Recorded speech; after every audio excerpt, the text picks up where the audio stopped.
The entire restaurant held its breath. Chairman Ban Dongmin, the most feared crime lord in Seoul, had just been insulted by a high society guest for his fisherman's roots. The room waited for blood. But before the chairman's son could respond, a voice cut through the tension, soft, respectful, but unmistakably wrong. A young black waitress, head bowed in a perfect 45-degree angle, greeted the chairman not in standard Seoul Korean, but in the ancient Gyeongsang Sadori, a dialect so rare and noble it hadn't been heard in the underworld for 3 generations. The clatter of silverware stopped. The air turned to glass. Chairman Ban's hand froze an inch from his glass. He wasn't just shocked. He was terrified, because only 2 types of people know that dialect, the descendants of Southern royalty. And the ghosts of families his organization destroyed. The kitchen of the Gilded Lotus, Seoul's most obscenely expensive fusion restaurant, smelled of black truffle jjiggy, dry-aged hanwoo, and pure, unadulterated terror. Move, move, move. If that silverware isn't polished to a mirror finish, I will personally see to it that you never work in this country again. Director H. Wang Tisung was a man spiraling toward a complete nervous collapse.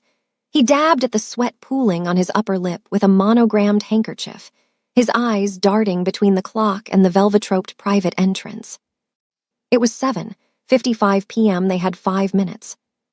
Melissa Peacock adjusted her apron, keeping her head down. She hated nights like this. At 24, she had perfected the art of being invisible.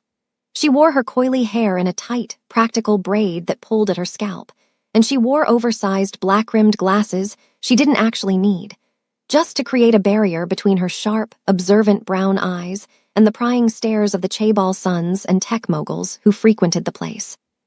Peacock SSI, Director H. Wang barked, snapping his fingers in her face. She flinched, gripping her tray tighter. Yes, Director. You are on water duty, sparkling still in ice, nothing else. Do not speak unless spoken to. Do not make eye contact. Do not even breathe too loudly. Do you understand? Yes, sir. But who is coming?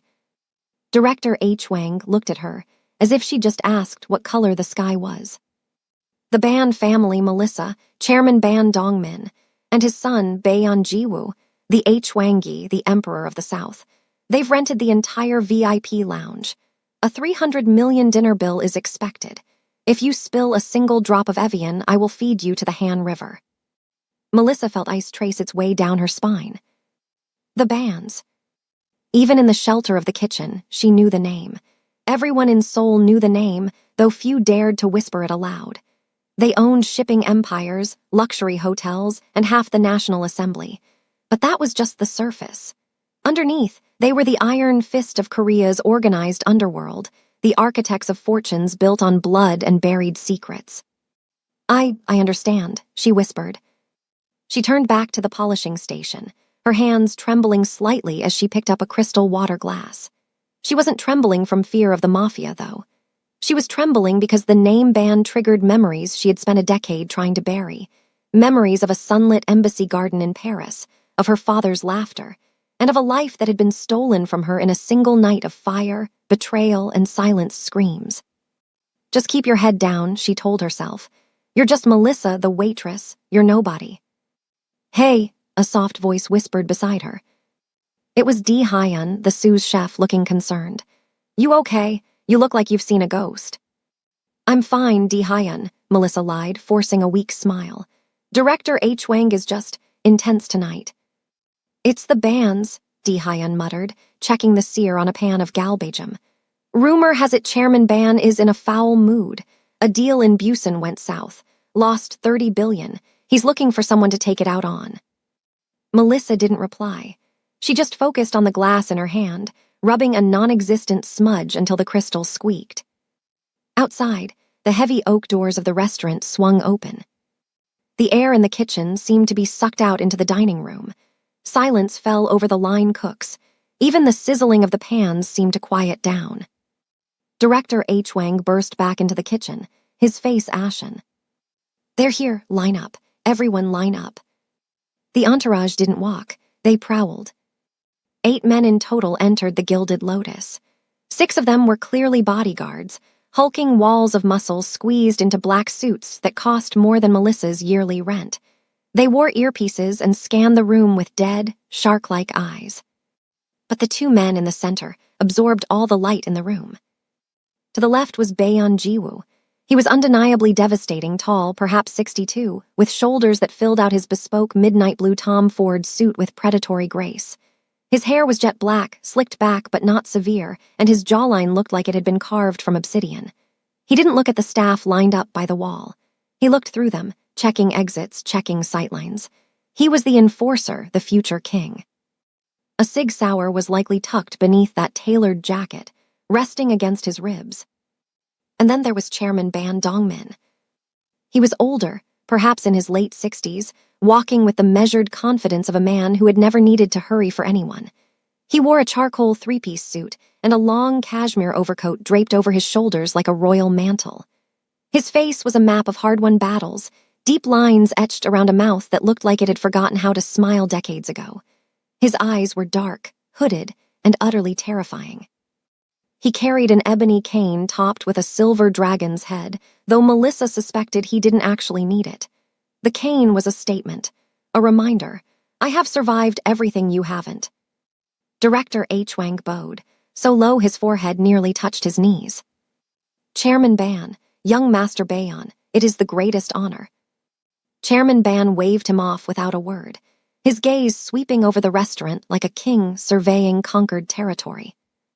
And then, for just a fraction of a second, his eyes landed on Melissa. She kept her head down, her breathing shallow. Don't look up, don't move, don't exist.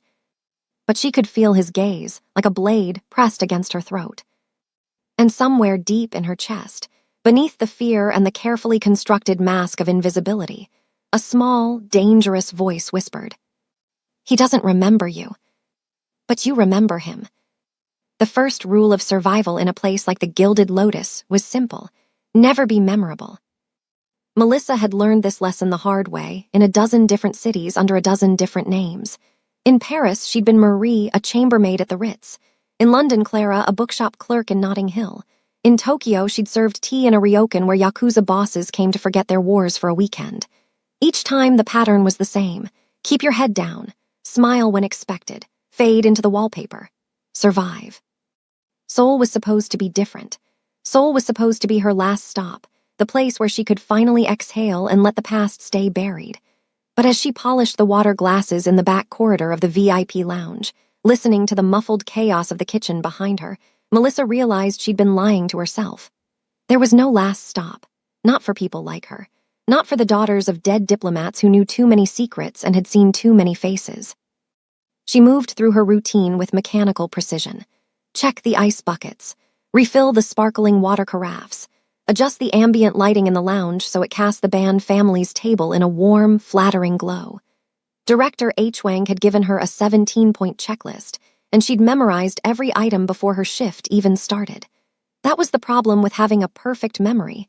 You couldn't forget anything, even when forgetting would be a mercy.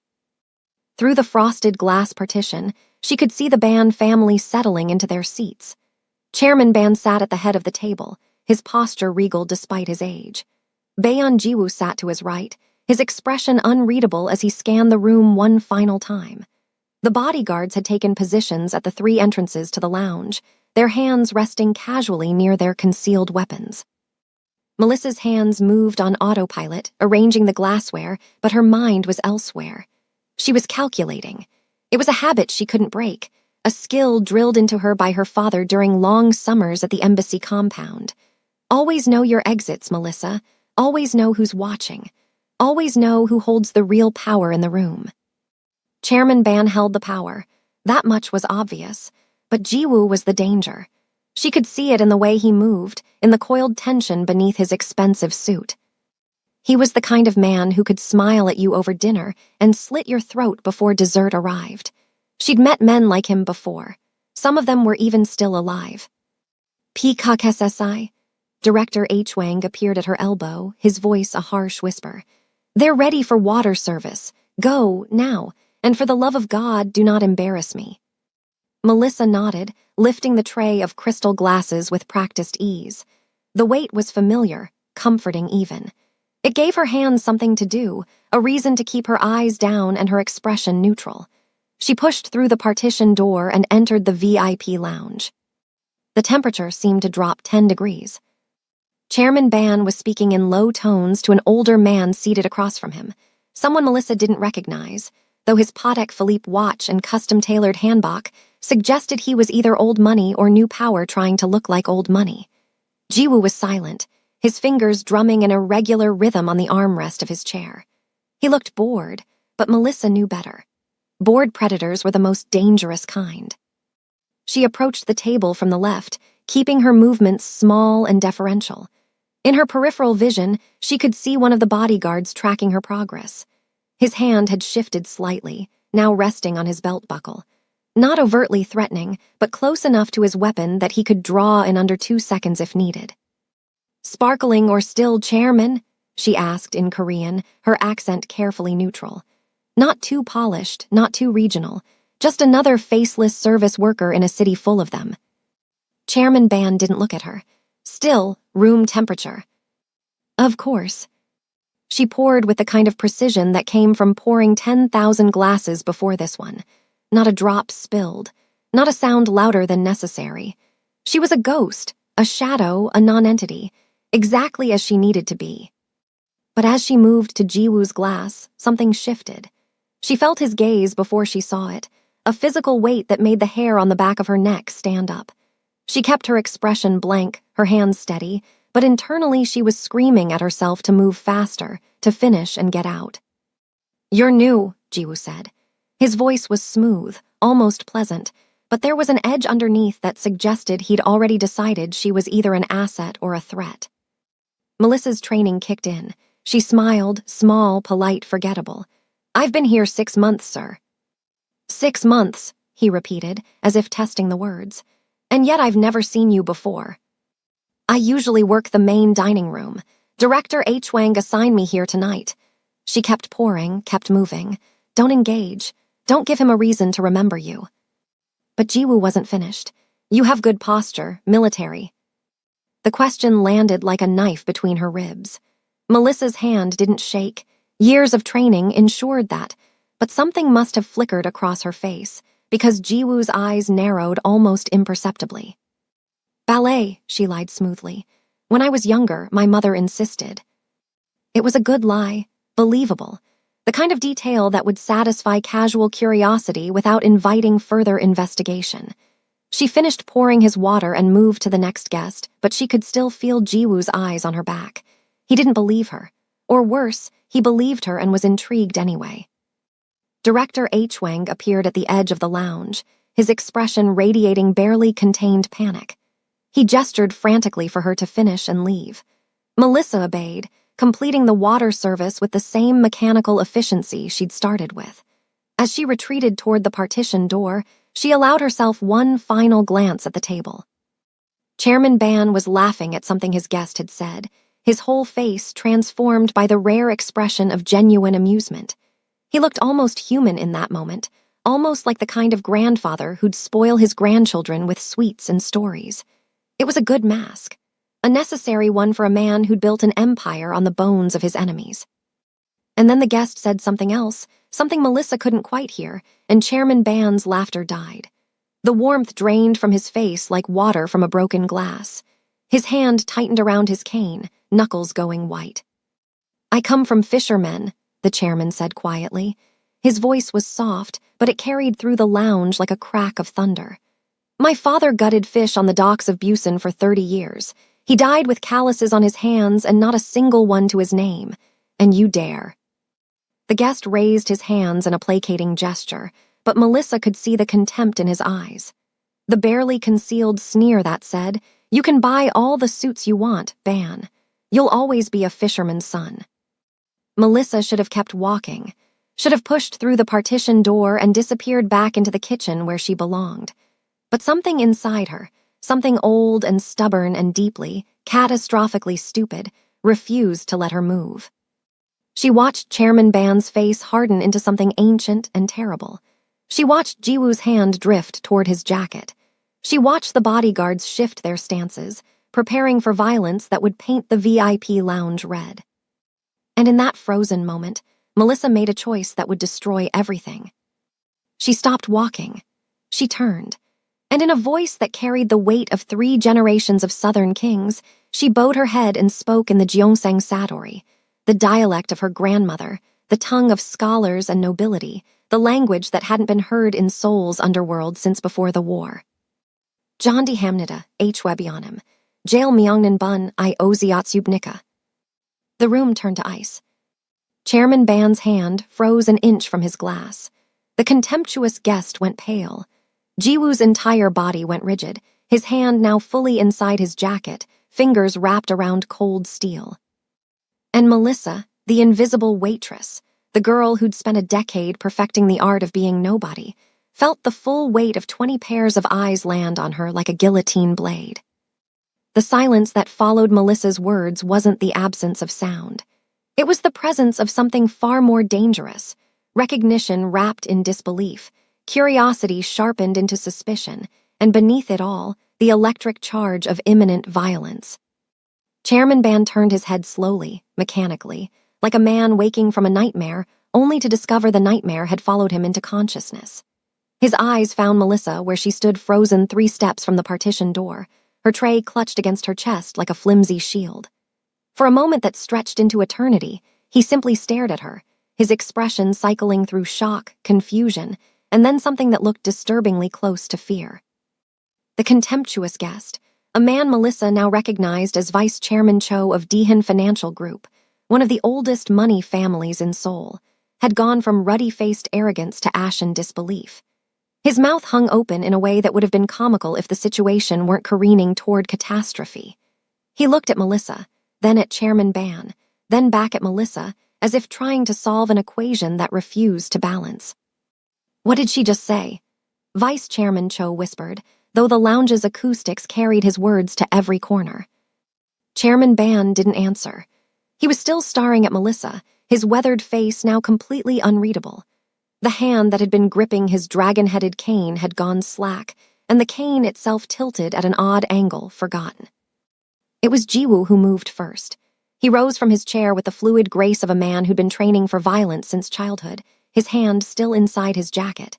He didn't draw his weapon, not yet, but the threat was clear. In 3 strides he'd crossed the distance between the table and Melissa, positioning himself between her and the exit. Up close, he was even more imposing than she'd realized. The expensive cologne couldn't quite mask the scent of gun oil and something darker, more metallic. Blood, perhaps, or just the memory of it. "Say it again," Jiwoo commanded, his voice barely above a whisper but carrying the weight of an executioner's order. Melissa's training screamed at her to run, to drop the tray and bolt for the kitchen, to disappear into the Seoul night and never look back. But her feet remained rooted to the antique Persian rug, and her mouth, that treacherous, stupid mouth, opened again. "Jondi Hamnida, H. Webionim," she repeated, softer this time but with no less clarity. "I honor you greatly, Chairman. The most esteemed elder has arrived." The Gyeongsang dialect rolled off her tongue like water, each syllable weighted with centuries of tradition. It wasn't just a regional accent. It was a declaration of lineage, of belonging to a world that had supposedly died with the old Korea. Only the most educated scholars still studied it. Only the descendants of the Southern aristocracy still spoke it at home, behind closed doors, where the nouveau rich couldn't hear them clinging to their fatting relevance. And certainly, no black waitress in a fusion restaurant should know it existed, let alone speak it with the fluency of someone who'd been raised in it. Jiwoo's eyes narrowed to dangerous slits. "Who taught you that?" "My grandmother," Melissa said, and it was the truth, though not the whole truth. Her grandmother had taught her many things during those precious summers in the countryside outside Gyeongju, before the world had caught fire and turned her family into ghosts. But she'd also been taught by linguists at the embassy, by her father's associates who'd needed her to blend in anywhere, to speak any language, to become anyone. "Your grandmother," Jiwoo repeated, his tone suggesting he found this about as believable as a fish claiming it could fly. "And where is your grandmother now?" "Dead," another truth, another fragment of a larger lie. Chairman Ban finally found his voice. It emerged rough, shaken, nothing like the commanding tone he'd used moments before. Come here, girl. It wasn't a request. Melissa's legs moved before her brain could fully process the command, carrying her toward the table where the chairman sat. The bodyguards had shifted positions, forming a tighter perimeter around the lounge. No one was getting in. More importantly, no one was getting out. As she approached, Melissa forced herself to observe details, to catalog information the way her father had taught her. Vice Chairman Cho's left hand was trembling slightly where it rested on the table. The bodyguard nearest the north entrance had adjusted his stance, weight now on his back foot, ready to move forward, not defend. And Chairman Ban's breathing had quickened, though he was trying to hide it behind the mask of composure that had served him for decades. Set down the tray, Chairman Ban ordered. Look at me. Melissa obeyed, placing the tray on a nearby service cart before turning to face him directly. It violated every instinct she'd cultivated over the past decade. Don't make eye contact. Don't be seen. Don't be remembered. But those rules belonged to the invisible waitress named Melissa Peacock, and that woman had just ceased to exist the moment she'd opened her mouth. Chairman Ban studied her face with an intensity that made her skin prickle. His gaze traced her features, the sharp intelligence in her eyes that the oversized glasses couldn't fully hide, the set of her jaw, the way she held herself despite the fear coursing through her veins. He was searching for something, some ghost from his past, some answer to a question he hadn't yet asked. You speak the old tongue, he said finally. Not the simplified version they teach in universities, the real dialect. The one my grandmother used when she wanted to remind my father of everything he'd lost when they came down from the mountains. It wasn't a question, but Melissa nodded anyway. And you're what, 23, 24? 24. Born where? This was the moment, the knife's edge. She could lie, construct some elaborate backstory about a Korean adoptive family, about summers spent in Jeonju learning from elderly relatives. It might even be believable enough to satisfy casual curiosity. But Chairman Ban wasn't casually curious. He was hunting, and men like him could smell a lie the way sharks smelled blood in water. Paris, Melissa said, but my grandmother lived in Jeonju. I spent summers there as a child. Your grandmother's name. The tray on the service cart suddenly seemed very far away, and Melissa's hands felt empty, vulnerable. Respectfully, Chairman, I don't see how my family history is relevant to water service. The temperature in the room dropped another 10 degrees. Several of the bodyguards shifted, hands moving closer to concealed weapons. Vice Chairman Cho looked like he wanted to disappear through the floor, and Jiwoo, still standing close enough that Melissa could count his heartbeats in the pulse visible at his throat, smiled. It wasn't a pleasant expression. You speak to my father in the tongue of kings, Jiwoo said softly, and then you tell him what is and isn't relevant. You're either extraordinarily brave or catastrophically stupid. Perhaps both, Melissa replied before she could stop herself. For a fraction of a second, something flickered across Jiwoo's face. Surprise, maybe, or reluctant admiration. It vanished as quickly as it appeared, replaced by the cold mask of calculation. He turned to his father. Abioji, let me handle this. But Chairman Ban raised a hand, silencing him. The old man's expression had shifted again, morphing from shock into something more complex. When he spoke next, his voice carried a different weight, not anger, but a kind of careful respect that hadn't been there before. Agassi, he said, using the old form of address for a young woman of quality. You have done something tonight that no one has dared to do in many years. You have reminded me of who I was before I became who I am. He paused, his gaze flicking briefly to Vice Chairman Cho, whose face had taken on a grayish pallor. This man insulted my origins. He suggested that no matter how high I climb, I will always smell of fish guts and poverty. That the blood in my veins is too common, too dirty, to deserve the respect of Seoul's elite. Vice Chairman Cho started to protest, but Chairman Ban silenced him with a look that could have frozen the Han River.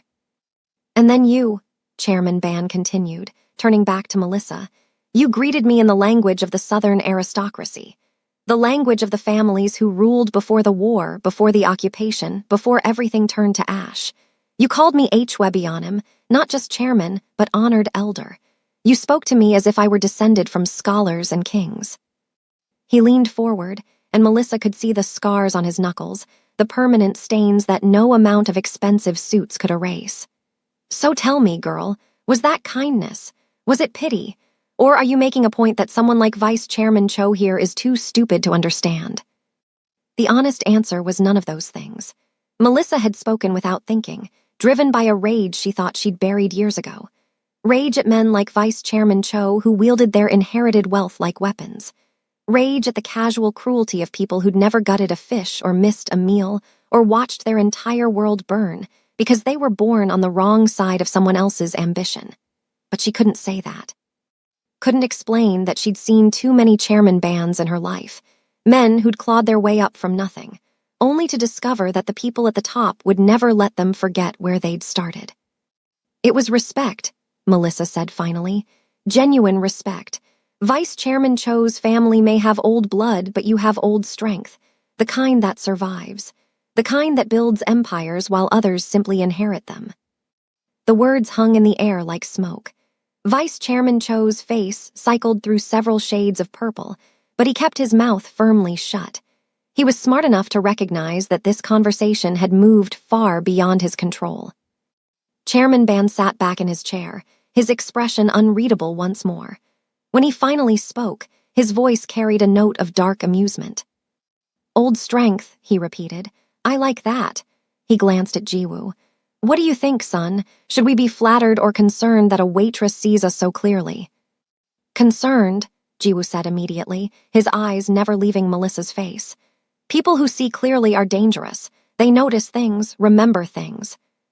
True, Chairman Ban agreed. He turned back to Melissa. Which raises the question, what else have you noticed? What else have you remembered about the people who dine in this restaurant? It was a trap dressed as curiosity, and Melissa knew it. If she claimed to notice nothing, she'd be lying, and Chairman Ban would know it. If she admitted to noticing everything, the clandestine meetings, the quiet exchanges of information, the careful choreography of power that played out in the Gilded Lotus every night, she'd be confessing to being a potential security threat. I noticed that Director H. Wang is probably having a heart attack right now, Melissa said, nodding toward the partition door where H. Wang's pale face was pressed against the glass.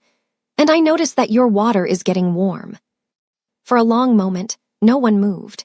Then Chairman Ban threw back his head and laughed, a genuine, full-throated sound that seemed to surprise even him. Chairman Ban's laughter faded, but something had shifted in the room's atmosphere. The immediate threat of violence had receded like a tide, though Melissa knew it could crash back without warning. She'd bought herself minutes, maybe an hour, but eventually someone would ask questions she couldn't answer without destroying the carefully constructed fiction of her life. Return to your duties, Chairman Ban said, waving her away with the casual dismissal of a king releasing a court jester. And send Director Uchwon in. I want to compliment him on his interesting choice of staff. The words were polite, but the underlying message was clear. I'm not done with you yet. Melissa bowed, a proper bow not too deep, not too shallow, and retreated toward the partition door. She could feel multiple gazes tracking her movement, cataloging the way she walked, the angle of her shoulders, the controlled precision of her steps. Joa's eyes felt the heaviest, a physical weight pressing against her spine like the barrel of a gun. Director Uchweng practically yanked her through the partition door the moment she was within reach. His hands were shaking, and his face had gone from pale to a mottled red that suggested his blood pressure had achieved numbers usually reserved for medical emergencies. What did you do? He hissed, pulling her into the narrow corridor that led to the kitchen. What in God's name did you do in there? I served water, Melissa said, keeping her voice steady. The chairman laughed. I believe that's considered a successful service interaction. Don't. Uchweng's finger jabbed toward her face, stopping just short of touching her nose. Don't you dare play games with me. Chairman Ban wants to see me, personally.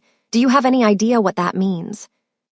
It means you should probably fix your tie and wipe the sweat off your face before you go in, Melissa suggested, which earned her a look of such pure hatred that she almost felt bad for the man.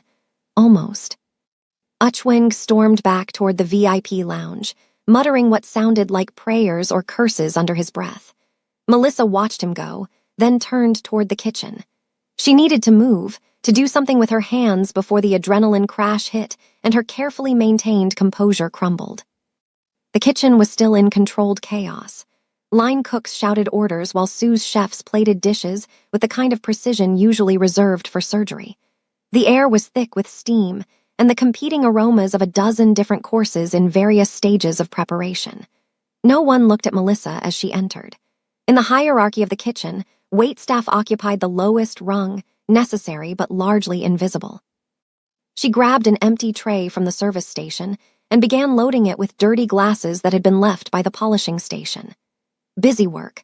Mindless, repetitive busy work that gave her brain something to focus on besides the catastrophic mistake she'd just made. Her hands moved automatically, stacking glasses in the precise configuration that would prevent them from clinking together during transport. "You're doing it wrong." The voice came from behind her, close enough that she could feel the breath against her ear. Melissa didn't jump.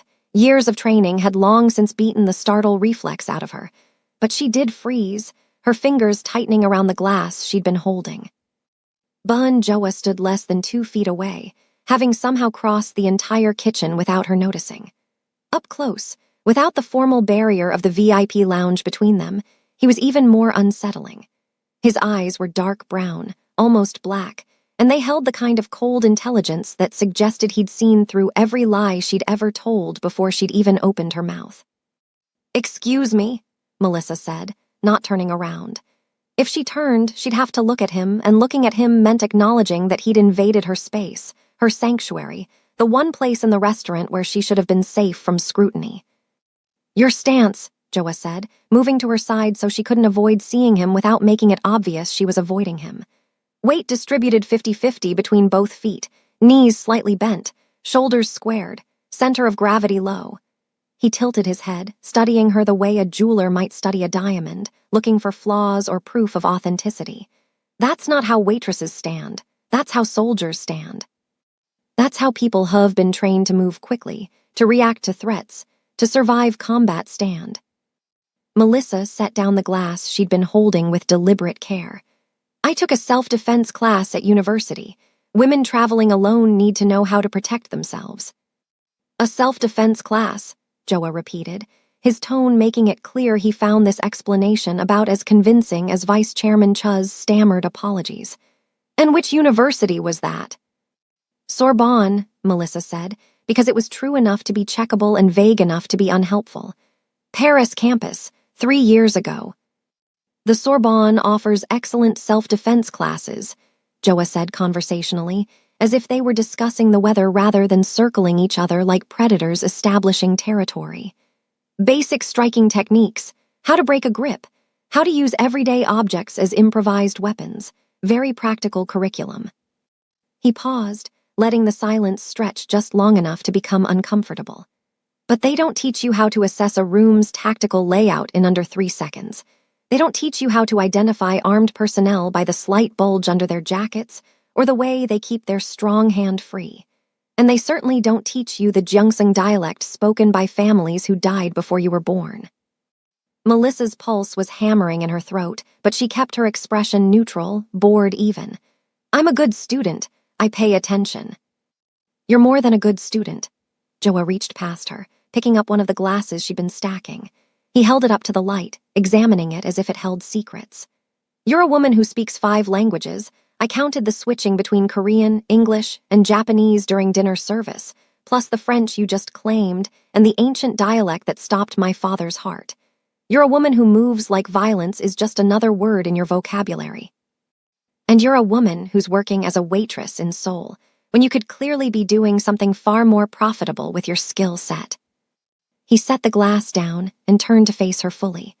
"So let's stop pretending you're just a well-educated server who happened to remember a few phrases from her grandmother. Tell me who you really are, or I'll have one of my people run your fingerprints and find out myself." The threat was delivered without malice, without raised voice or physical intimidation. That somehow made it worse. Joa wasn't angry, he was curious, and curious predators were patient. They'd wait hours, days, weeks if necessary to satisfy that curiosity. "I'm exactly who I appear to be," Melissa said, meeting his gaze for the first time since he'd entered the kitchen. A woman who needed a job and was good at carrying plates without dropping them. "No," Joa said softly. "You're a woman who's hiding. I recognize the signs because I've spent my entire life watching people hide from my family, but most of them aren't nearly as good at it as you are." He leaned closer, close enough that she could see the faint scar above his left eyebrow, the result of what must have been a vicious fight years ago. "Which makes me wonder what you're hiding from, or who." Before Melissa could formulate a response that wouldn't dig her grave any deeper, the kitchen's back door swung open with a bang that made half the line cooks jump. Da-hun burst through, his face flushed from the cold and excitement. "Did you hear?" he said to no one in particular and everyone at once. "There's a protest blocking traffic on Gangnam Boulevard, some kind of labor demonstration. The entire street is gridlocked." One of the other cooks groaned. "That's going to mess up our supply deliveries." "Forget the deliveries," Da-hun said, pulling off his jacket. "Half the servers can't get here for the late shift. Director Uchwung is about to have an aneurysm." Joa's attention shifted slightly, his head turning toward the noise though his body remained oriented toward Melissa. It was a small opening, a fraction of distraction, but it was enough. She took 2 steps backward, putting the service cart between them, creating distance that felt necessary for breathing. "I should get these glasses to the washing station," she said, gripping the edges of the tray. "We're not finished talking," Joa said, his focus snapping back to her with predatory precision. "I have work to do.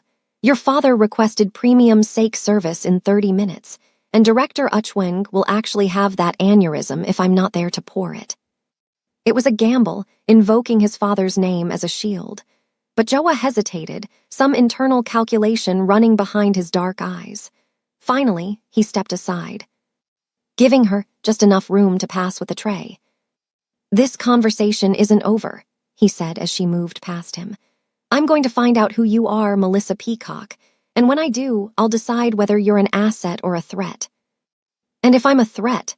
Melissa asked, against every instinct screaming at her to shut up and walk away. Jiwoo's smile was thin, cold, and utterly without humor. "Then I'll make sure you disappear so thoroughly that not even your grandmother's ghost will be able to find you." Melissa didn't respond. She carried the tray toward the washing station, her steps measured and controlled, her breathing carefully regulated. She didn't look back. Didn't need to. She could feel Jiwoo's gaze boring into her back like a brand, marking her as something that required further investigation. The washing station was in a narrow alcove near the walk-in freezer, partially hidden from the main kitchen by a wall of industrial shelving. Melissa set down her tray and braced her hands against the steel counter, finally allowing herself a moment of weakness. Her hands were shaking. Not much, but enough that she had to curl them into fists to make it stop. She'd survived. She talked her way through a minefield of questions and implications without triggering an immediate execution. But surviving wasn't the same as winning. Jiwoo suspected her. Chairman Ban was interested in her, and interest from men like the Bans was a death sentence in slow motion. The freezer door opened behind her with a hiss of pneumatic hinges.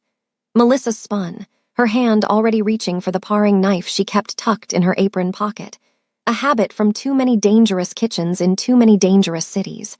But it was just one of the prep cooks, a young guy named Min Jun who barely looked old enough to shave, backing out with a crate of frozen scallops. "Sorry," he muttered, not really looking at her. "Didn't know anyone was back here." He shuffled away, and Melissa forced herself to breathe, to uncurl her fingers from around the knife handle, to remember that not every shadow held a threat, not every opening door concealed an ambush.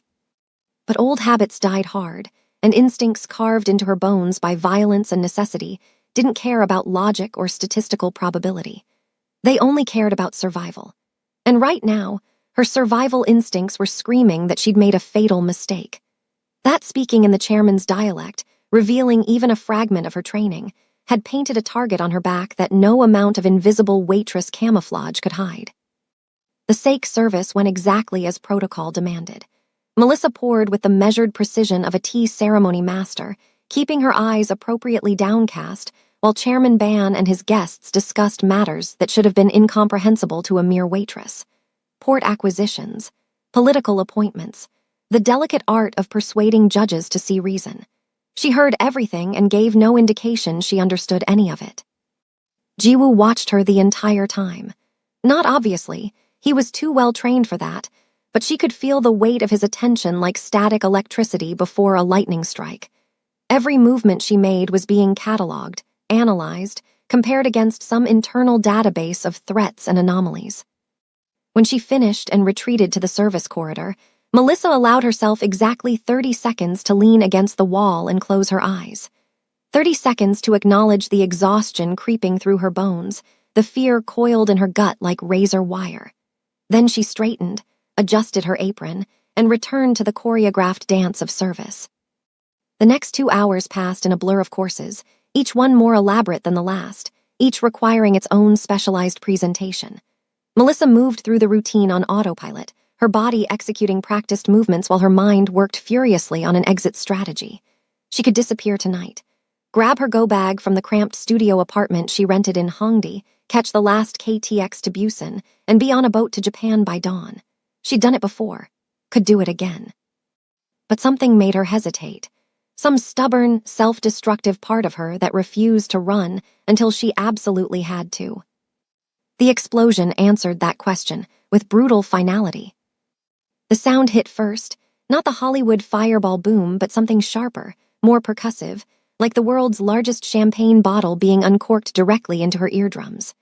The VIP lounge's reinforced windows absorbed most of the blast, spiderwebbing with cracks but not shattering. The shockwave followed half a heartbeat later, a wall of pressure that knocked Melissa off her feet and sent her sliding across the polished floor. Her training kicked in before conscious thought. Even as she was falling, she was analyzing. The blast had come from below, basement level, probably the wine cellar. Not military-grade explosives, the pressure wave was wrong, too diffuse. Homemade device, likely fertilizer-based, designed to cause chaos more than casualties, which meant this wasn't random terrorism. This was a distraction. Melissa's ears were ringing, but she forced herself to focus past the high-pitched whine. In the VIP lounge, Chairman Ban had been thrown backward in his chair, which had probably saved his life. The trajectory put him below the sight line of the shattered window. Jiwoo was already moving, his weapon drawn, shouting orders to the bodyguards. Vice Chairman Cho was curled on the floor, hands over his head, making high-pitched whimpering sounds that would haunt his social standing for years. But it was the bodyguards' positions that sent ice through Melissa's veins. They'd formed a protective perimeter around the table, which made tactical sense in most situations. But they'd clustered too close together, creating overlapping fields of fire that looked secure on paper but actually created a massive vulnerability. Any operator with basic training could see it. The angles were wrong. The coverage had gaps. And most damning of all, the bodyguard covering the northwest corner, a thick-necked man with a scar running down his jaw, had shifted his stance. His weapon wasn't pointed outward toward potential threats. It was angled inward, toward Chairman Ban. The dead zone.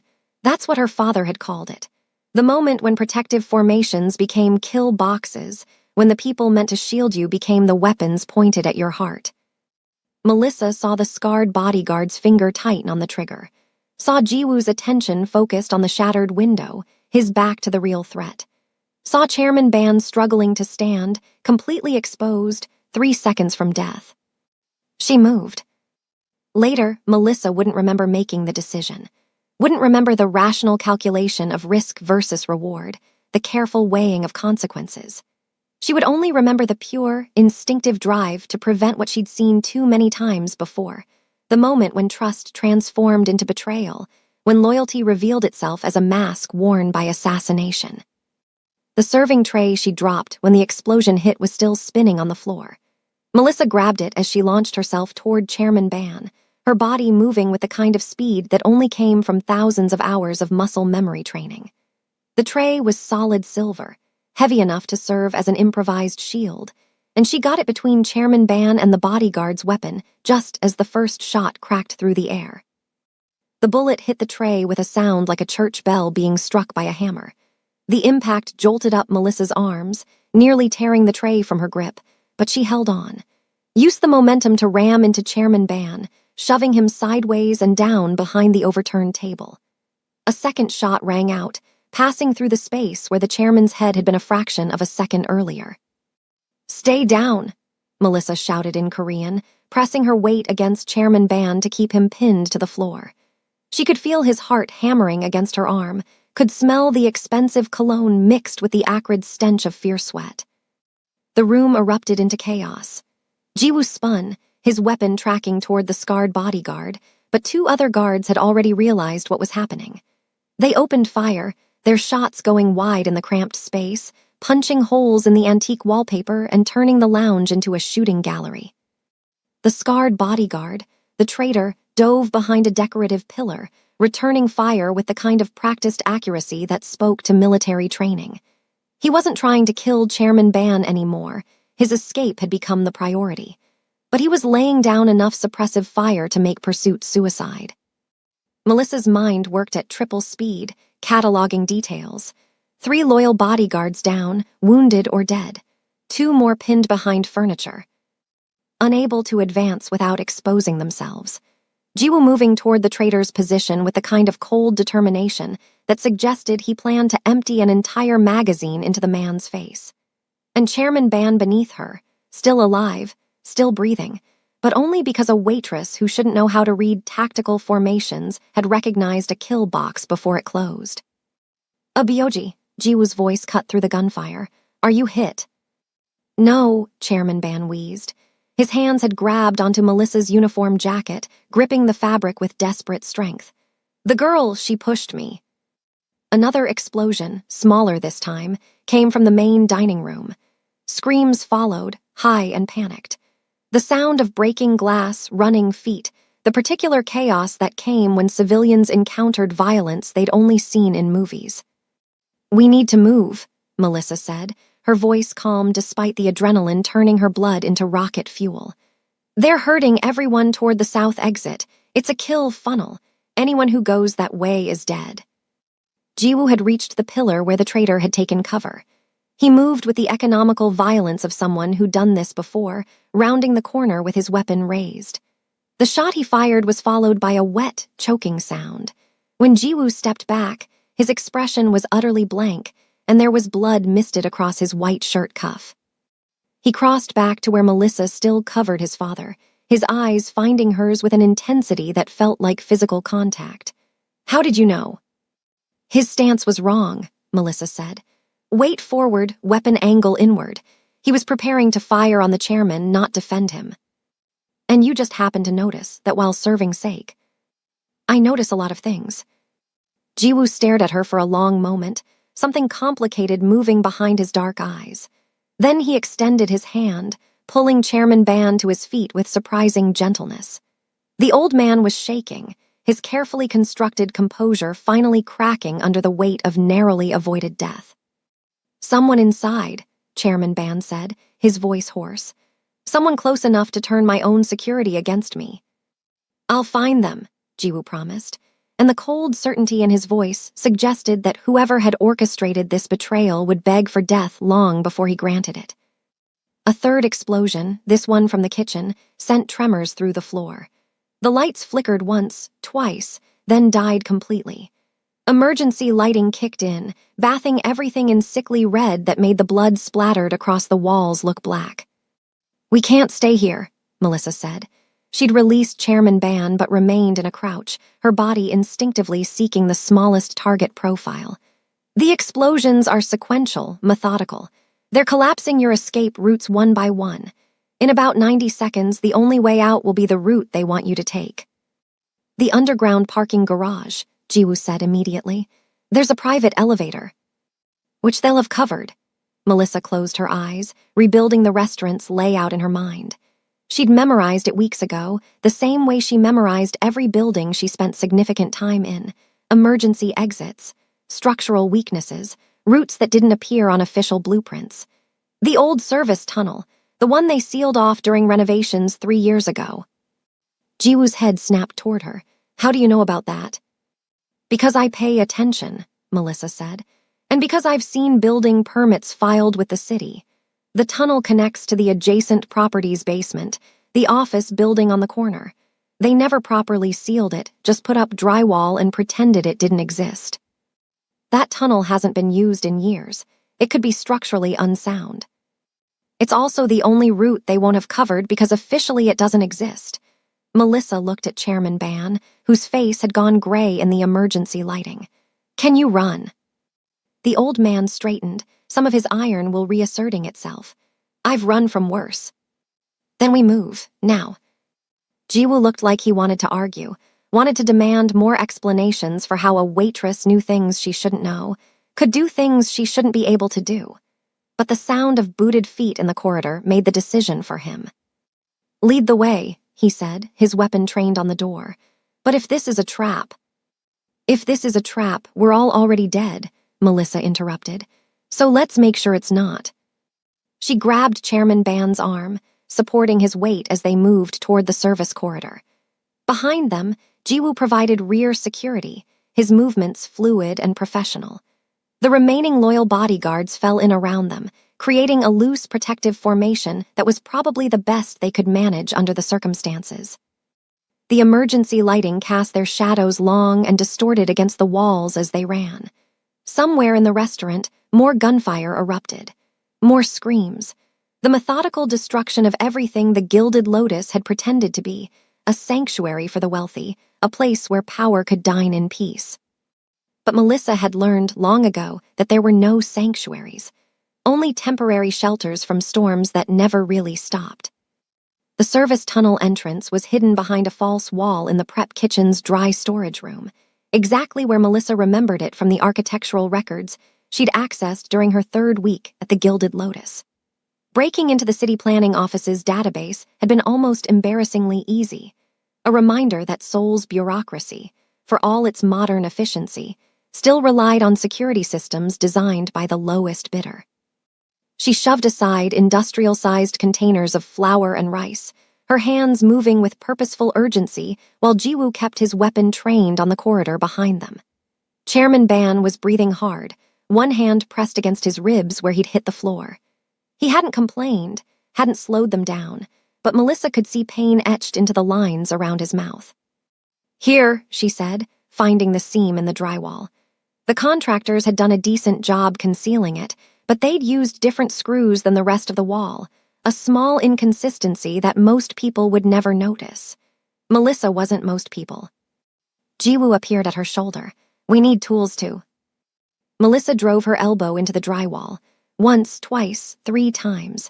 The material cracked, then crumbled, revealing the darkness beyond. She'd positioned her strikes precisely, targeting the weakest points where the drywall met the frame.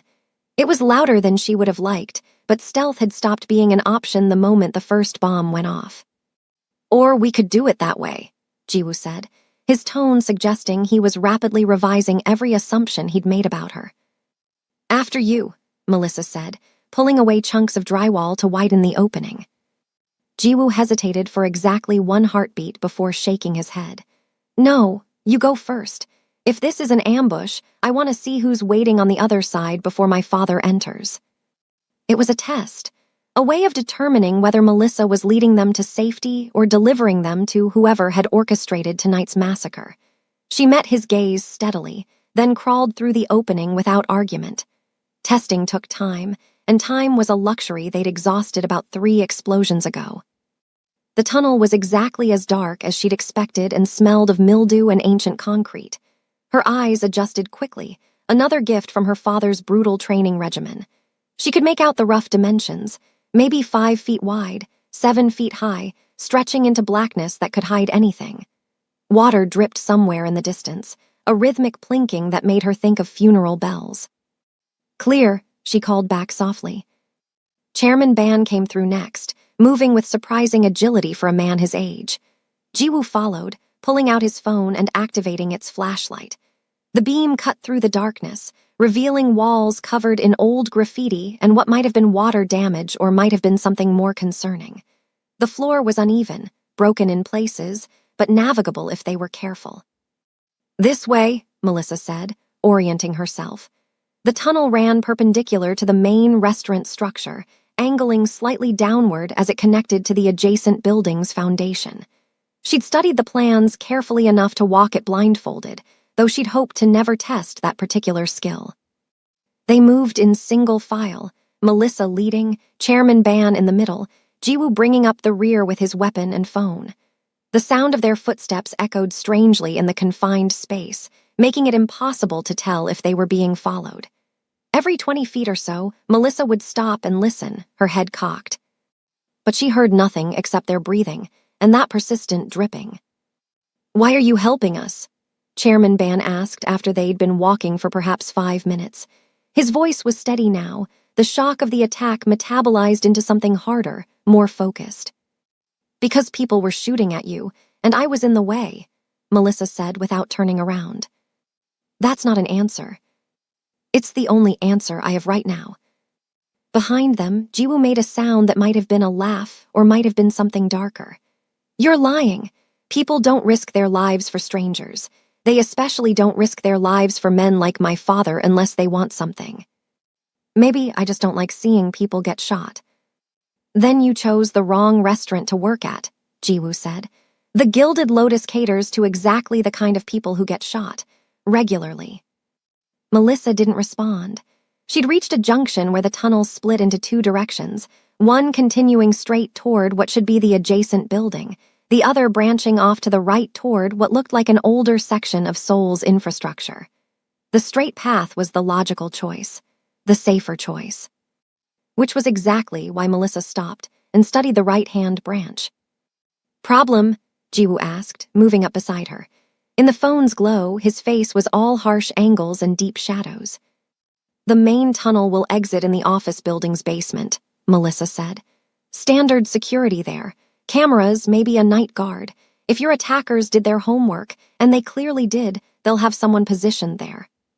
"And the other pass?" "Old storm drain system. Predates most of the modern construction. Connects to the subway maintenance tunnels about 300 meters north of here." She paused, considering. "Also a good chance it's flooded, structurally compromised, or home to things that bite." Chairman Ban made a sound that might have been dark amusement. "And you know this how?" "Because I make it my business to know how to disappear from any building I spend time in," Melissa said, and it was true enough to satisfy casual scrutiny even if it omitted decades of context. Jiwoo studied her profile in the dim light. "The storm drains," he said finally. "If they did their homework, they'd expect us to take the obvious route." They took the right branch. The tunnel narrowed almost immediately, forcing them to move in a crouch. The smell intensified, not just mildew now, but something organic and rotting. Melissa tried not to think about what might be decomposing in the darkness. The walls here were older, brick instead of concrete, and the mortar between them had crumbled in places. Water seeped through the cracks, making the floor treacherous. 20 meters in, they heard it. Voices, coming from behind them from the direction of the Gilded Lotus. Tunnel entrance in the storage room, found fresh damage to the wall. Then they went this way. Move. Jiwoo killed his phone's flashlight instantly, plunging them into absolute darkness. Melissa felt Chairman Ban's hand grip her shoulder, using her as an anchor point. She could hear all 3 of them breathing, carefully controlled but impossible to eliminate entirely. "We need to move," Jiwoo whispered, barely audible. "Now." They did, navigating by touch and memory in darkness so complete it felt solid. Melissa kept one hand on the wall, using the texture of the brick to track their progress.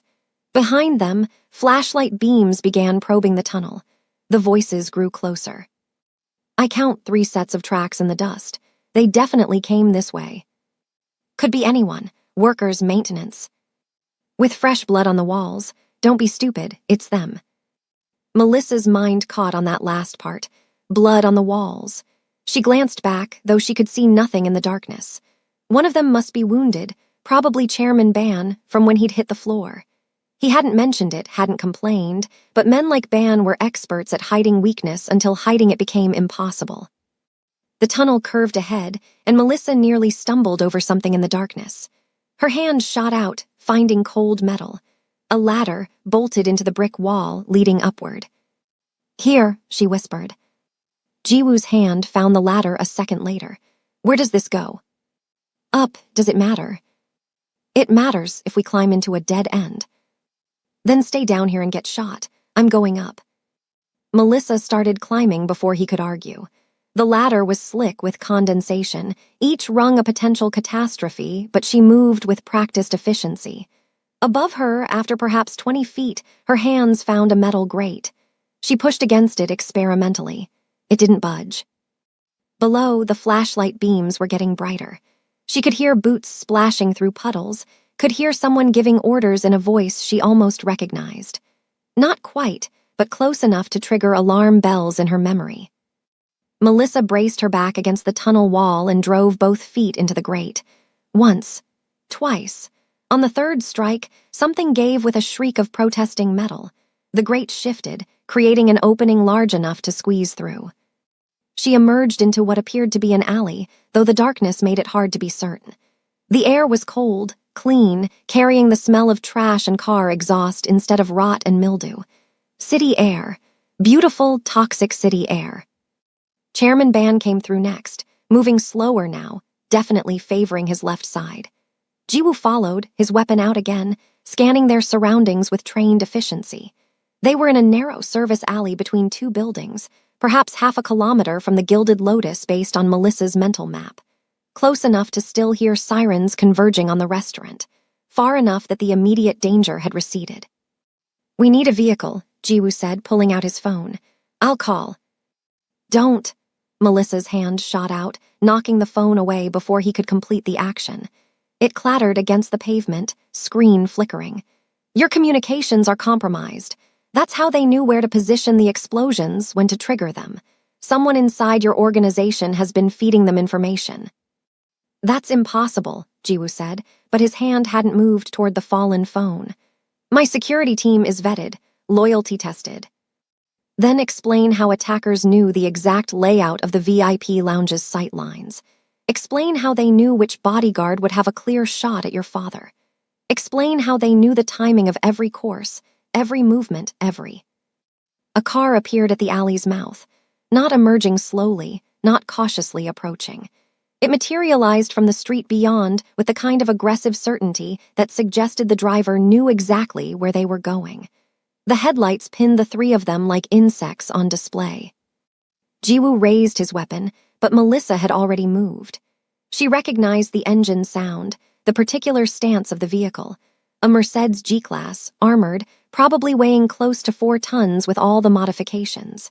The kind of car that could ram through a building and come out the other side with scratched paint. The rear door opened before the vehicle fully stopped. A man emerged, mid-50s, wearing the kind of black tactical gear that suggested military background but no official affiliation. His face was weathered, scarred, familiar in a way that made Melissa's stomach drop. "Get in," the man said in Korean. Then his eyes found Melissa and something flickered across his expression. Surprise, maybe. Recognition, definitely. I know you." "I don't think so," Melissa said, but she did. Oh God, she did. She knew him from 8 years ago, from a safe house in Manila where her father had hidden them during the worst of the fallout. This was CO Min, former ROK Special Forces, current head of Chairman Ban's external security operations. Which meant, "It's secure," CO said, addressing Jiwoo. "I have 3 more teams creating a perimeter. We need to move before they realize you made it out." Jiwoo didn't lower his weapon. "How did you find us?" "I didn't, she did." CO gestured toward Melissa. "I had eyes on all the probable exit points. When I saw someone emerge from a storm drain that shouldn't exist, I took a chance." It made sense, almost, but something in CO's tone, in the way he was carefully not looking at Melissa now, set off every alarm bell in her head. "The chairman needs medical attention," Melissa said, pivoting. "His ribs, the fall might have caused internal bleeding." Chairman Ban waved her off with surprising irritation. "I've survived worse than falling down." "You've also never been shot at by your own security before," Melissa countered. "This wasn't random. This was coordinated, professional, and it almost worked because someone very close to you very badly wants you dead." The words hung in the air like smoke. Chairman Ban's expression hardened, aging him a decade in seconds. "Then we find out who, and we make them regret every breath they've taken since birth." "A byoji," Jiwoo said quietly. "Get in the car. We'll discuss retribution after you're safe." Chairman Ban hesitated, then nodded. He moved toward the Mercedes, Jiwoo supporting him, leaving Melissa standing in the alley with Seo. "You shouldn't be here," Seo said, his voice pitched low enough that the others wouldn't hear. "Your father paid a lot of money to make sure you'd never be here." "My father's dead," Melissa said flatly. "Which is why you should have stayed dead too." Seo's hand moved, subtle but unmistakable, coming to rest near his sidearm. "Do yourself a favor. Disappear, tonight, before someone realizes who you really are." "Is that a threat?" "It's advice from someone who knew your father. He'd want you safe, not caught up in whatever vendetta is playing out in the Ban family." Seo glanced toward the Mercedes, where Jiwoo was helping his father into the back seat. "That boy in there, he's going to run your fingerprints. He's going to find the red file, and when he does, your father's sacrifice will have been for nothing." Before Melissa could respond, Jiwoo called out, "Are you coming or staying?" The question hung in the cold air. Melissa looked at Seo, whose expression was carefully neutral now, professional mask back in place. Then she looked at the Mercedes, at Jiwoo silhouetted in the interior light, at Chairman Ban who'd nearly died because she'd seen a threat no one else had noticed. She'd spent 10 years running, 10 years building walls between herself and the past, 10 years pretending to be invisible. And in one night, one moment of speaking a forgotten dialect, she'd demolished all of it. "I'm coming," Melissa said, and walked toward the car before she could change her mind. The Ban family estate sat in the hills north of Seoul, far enough from the city's sprawl that the light pollution faded into something approximating natural darkness. The Mercedes climbed through switchback roads carved into the mountainside, passing through 3 separate security checkpoints before the main house came into view. Each checkpoint had been staffed with men whose eyes held the flat, assessing quality of professional killers. Each had waved them through only after biometric confirmation, and what Melissa suspected were duress code verifications. The house itself was a study in contrasts, traditional Hanok architecture on the outside, all elegant curved roofs and natural materials, but the windows were bulletproof, and the decorative latticework concealed motion sensors sophisticated enough to detect a mouse at 50 meters. It was beautiful in the way a perfectly designed weapon was beautiful. Form serving function serving survival. Chairman Ban had said nothing during the 40-minute drive, his face carved from stone, his breathing carefully controlled. But Melissa had seen the way his hand kept returning to his ribs, had noticed the slight wince each time the car took a turn too sharply. Internal injuries, almost certainly. Maybe cracked ribs, maybe worse. Men his age didn't bounce back from violent impacts the way they had in their youth, no matter how much pride insisted otherwise.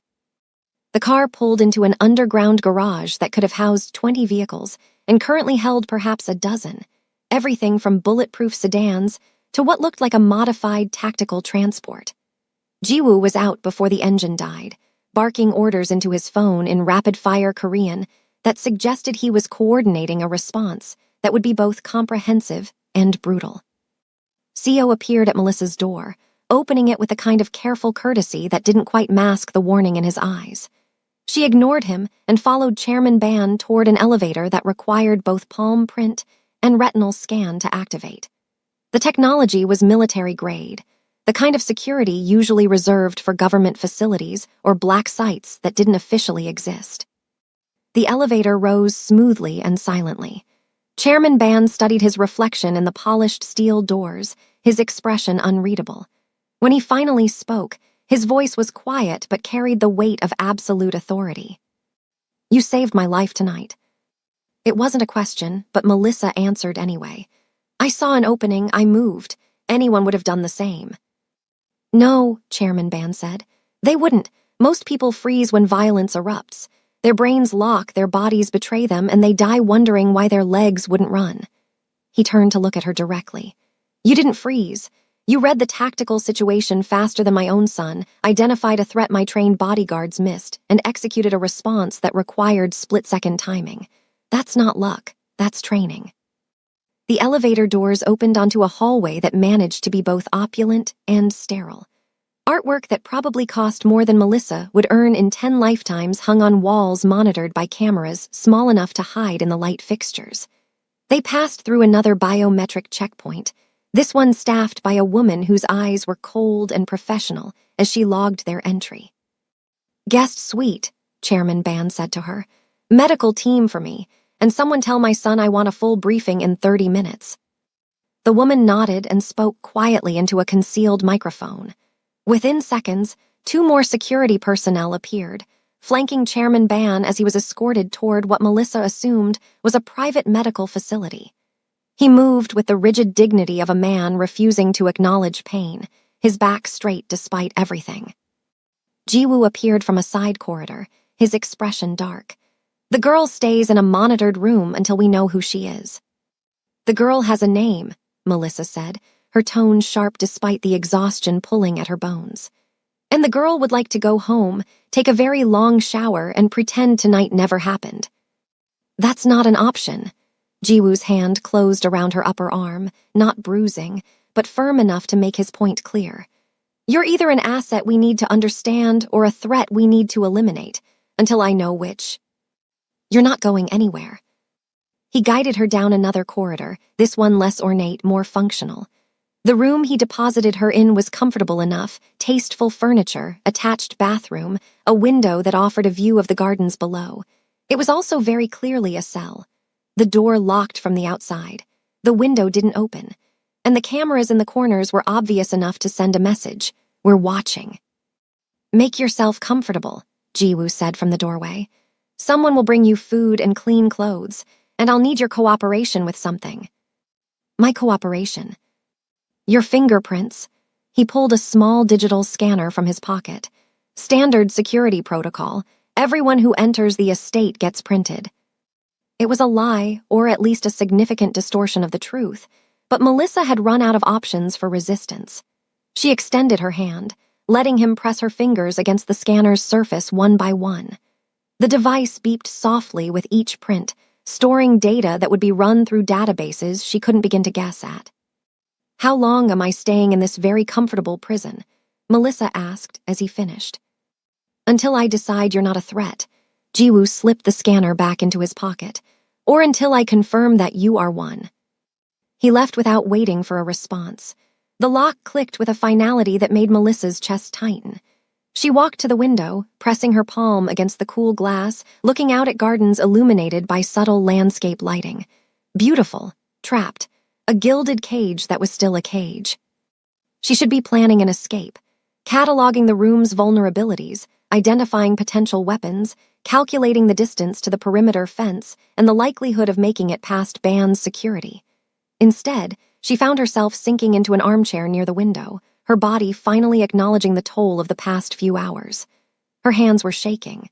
Not much, but enough that she had to curl them into fists to make it stop.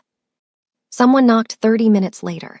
A young woman entered carrying a tray of food, rice, soup, banchan that looked homemade, and a neatly folded set of clothes. She set everything on the low table near the armchair and left without speaking, though her eyes had taken in everything about Melissa with the kind of observation that suggested she was more than just household staff. Melissa forced herself to eat, knowing she'd need the energy regardless of what came next. The food was excellent, which somehow made everything worse.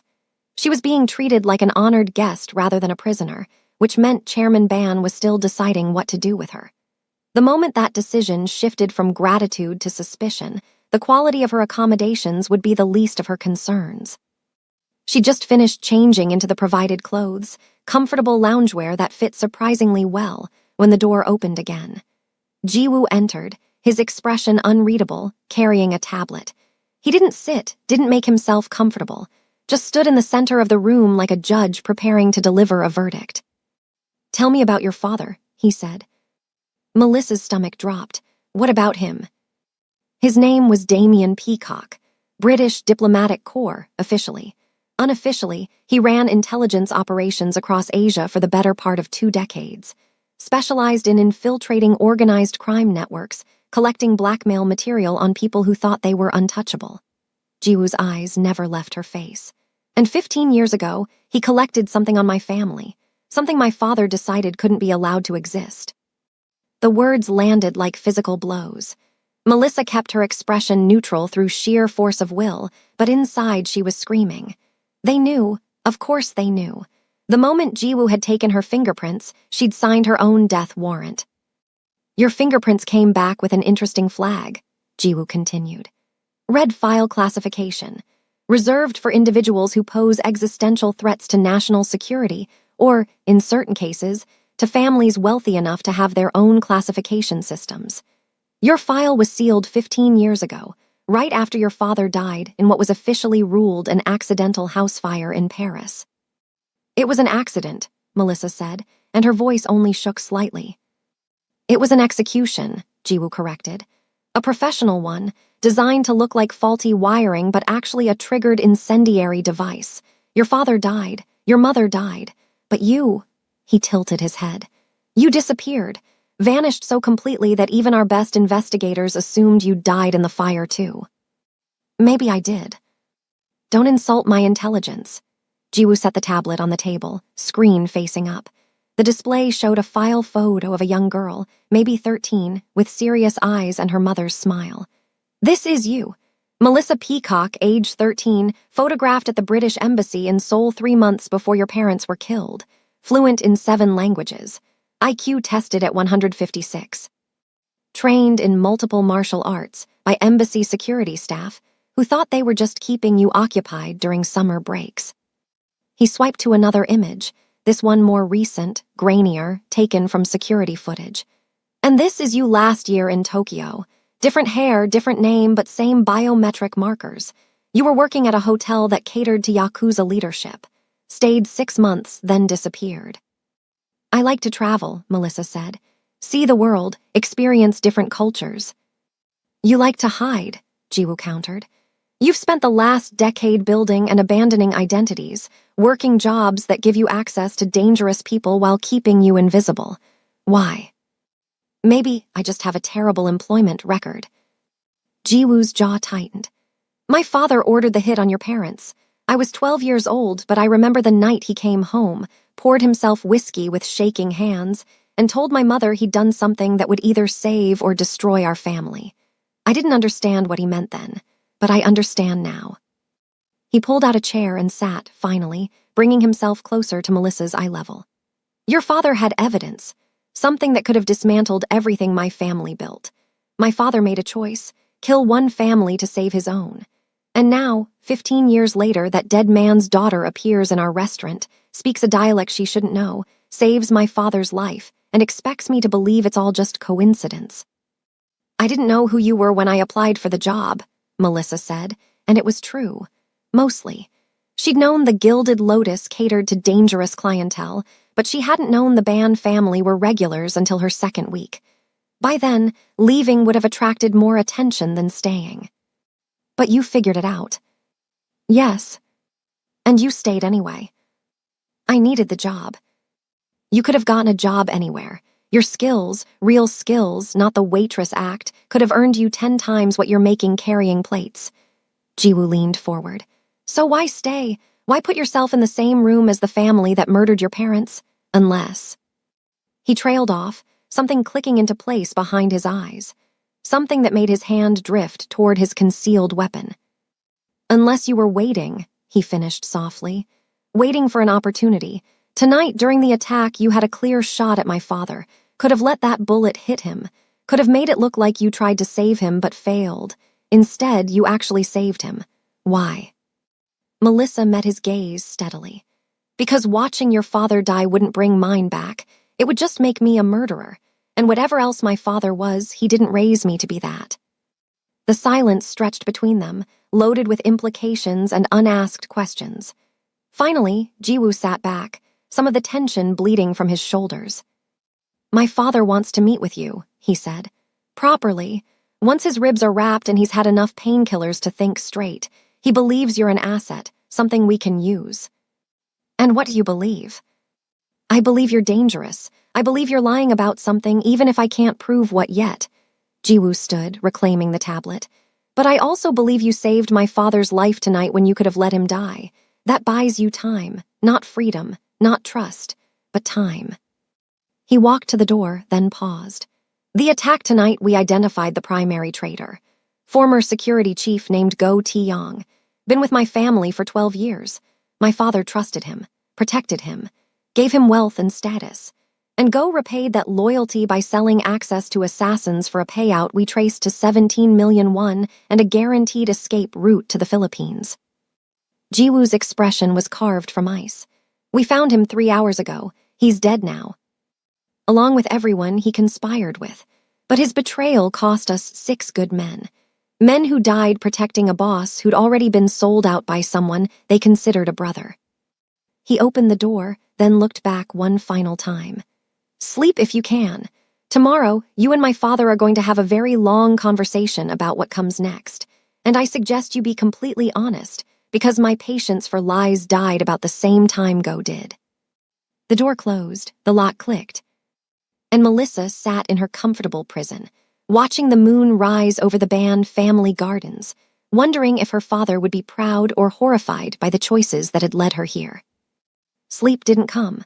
Melissa spent the night watching shadows shift across the ceiling, her mind cycling through scenarios and contingencies, each one ending in variations of the same conclusion. She'd miscalculated badly, and the price for that miscalculation would likely be her life. Dawn arrived with muted gray light filtering through the window. The gardens below transformed from mysterious dark shapes into manicured perfection, ornamental cherry trees, stone paths, a koi pond that probably cost more than most people's houses. It was the kind of beauty that required constant maintenance, constant vigilance against entropy. Much like the Ban family's empire, she supposed. The same young woman from last night brought breakfast, a traditional spread that included grilled mackerel, kimchi, and fresh rice that steamed in its ceramic bowl. She also brought new clothes, more formal this time, tailored black slacks and a silk blouse that suggested Melissa was being elevated from prisoner to something more ambiguous. Guest, asset, valuable liability. Chairman Ban will see you in an hour, the woman said, her Korean crisp and formal. Someone will come to escort you. Melissa ate methodically, forcing down food her stomach didn't want but her body needed. She dressed with the same mechanical precision, her hands moving through the familiar routine of making herself presentable while her mind worked on the problem of survival. The truth would damn her. Lies would damn her worse, which left some narrow path between the two that she couldn't quite map yet. The escort arrived exactly on time. Not Jiwoo, but an older man with military bearing and a face that suggested he'd seen enough violence to be unimpressed by most of what life threw at him. He led her through corridors she hadn't seen during last night's arrival, past rooms where she glimpsed security personnel monitoring banks of screens, past what looked like a private armory, past evidence of wealth so profound it had stopped bothering to announce itself. Chairman Ban's office occupied the entire top floor of the eastern wing. Floor to ceiling, windows offered panoramic views of Seoul sprawling in the distance, the city's towers catching morning light like scattered jewels. The room itself was a careful balance of traditional and modern, antique furniture, alongside cutting-edge technology, calligraphy scrolls hanging near digital displays showing real-time market data. The chairman sat behind a desk carved from a single piece of dark wood, his posture rigid despite the bandages Melissa could see beneath his partially open collar. Jiwoo stood near the windows, silhouetted against the morning light, his expression unreadable. 2 other men occupied chairs along the wall, both middle-aged, both wearing the kind of expensive casual clothes that signaled serious wealth trying not to look like it was trying. Sit, Chairman Ban said, gesturing to a chair positioned directly across from his desk. The positioning was deliberate, her back to the door, unable to see who might enter behind her, forced to face 3 men who held her life in their collective hands. Melissa sat. For a long moment, no one spoke. Chairman Ban studied her with the same intensity he'd shown at the restaurant, but now there was something else in his gaze. Recognition, maybe, or the ghost of it. He saw past the surface to the child she'd been, the daughter of a man he'd ordered killed. Your father, Chairman Ban began, his voice rough with exhaustion or pain or both, was one of the most dangerous men I've ever encountered. Not because he was violent, though he could be when necessary, but because he understood that information is the only currency that matters. Power can be bought. Loyalty can be purchased. But knowledge is absolute. He picked up a file from his desk, physical paper, not digital, which made it both more secure and more ominous. Damien Peacock, British diplomatic cover. Actually worked for a joint task force targeting international organized crime. He spent 8 years building a network across Asia, collecting evidence on everyone who mattered, including my family. Chairman Ban opened the file, though Melissa suspected he'd memorized its contents long ago. He documented everything. Financial flows that connected us to politicians, judges, police chiefs. Shipping manifests that proved we were moving more than legal cargo. Photographs of meetings that should never have happened. And most dangerous of all, he documented our involvement in the Incheon massacre. The name landed like a stone in still water. Melissa's father had never told her the specifics. She'd been too young, he'd said, and some knowledge was too heavy for children to carry. But she'd pieced together fragments over the years. A territorial dispute between rival organizations. Civilian casualties. Bodies that were never found because they'd been dissolved in acid or buried where no one would think to look. 16 people died, Chairman Ban continued. Politicians investigating corruption, journalists asking inconvenient questions, witnesses who'd seen too much. We called it necessary. Your father called it mass murder. He closed the file carefully. He was right, of course. It was murder. Calculated, methodical, and absolutely necessary to ensure our survival. So you killed him for knowing the truth, Melissa said, her voice flat. I killed him because he was going to publish that truth. Deliver it to newspapers, foreign intelligence services, anyone who would listen. He had a conscience, your father. A fatal flaw in a man who dealt in secrets. Chairman Ban's expression was hard, unrepentant. I gave him a choice. Take payment enough to disappear to set his family up for life and forget what he knew. He refused. Called me a monster. Said he'd rather die than let men like me operate with impunity. So you granted his wish. So I protected my family. Chairman Ban's hand slammed down on the desk, the first real show of emotion Melissa had seen from him. You think I wanted to kill a man who had a wife and daughter? You think I enjoyed giving that order? But he left me no choice. It was his life or the lives of everyone I was responsible for. My wife, my son, the hundreds of people who depended on our organization for their livelihoods. Thousands, actually, one of the men along the wall interjected. He had the smooth polish of a lawyer or accountant, someone who worked with numbers instead of blood. If you include legitimate businesses, supply chains, employees, the Ban family enterprise supports approximately 8,000 people directly and another 20,000 indirectly. Thank you, Advisor Yoon, Chairman Ban said dryly.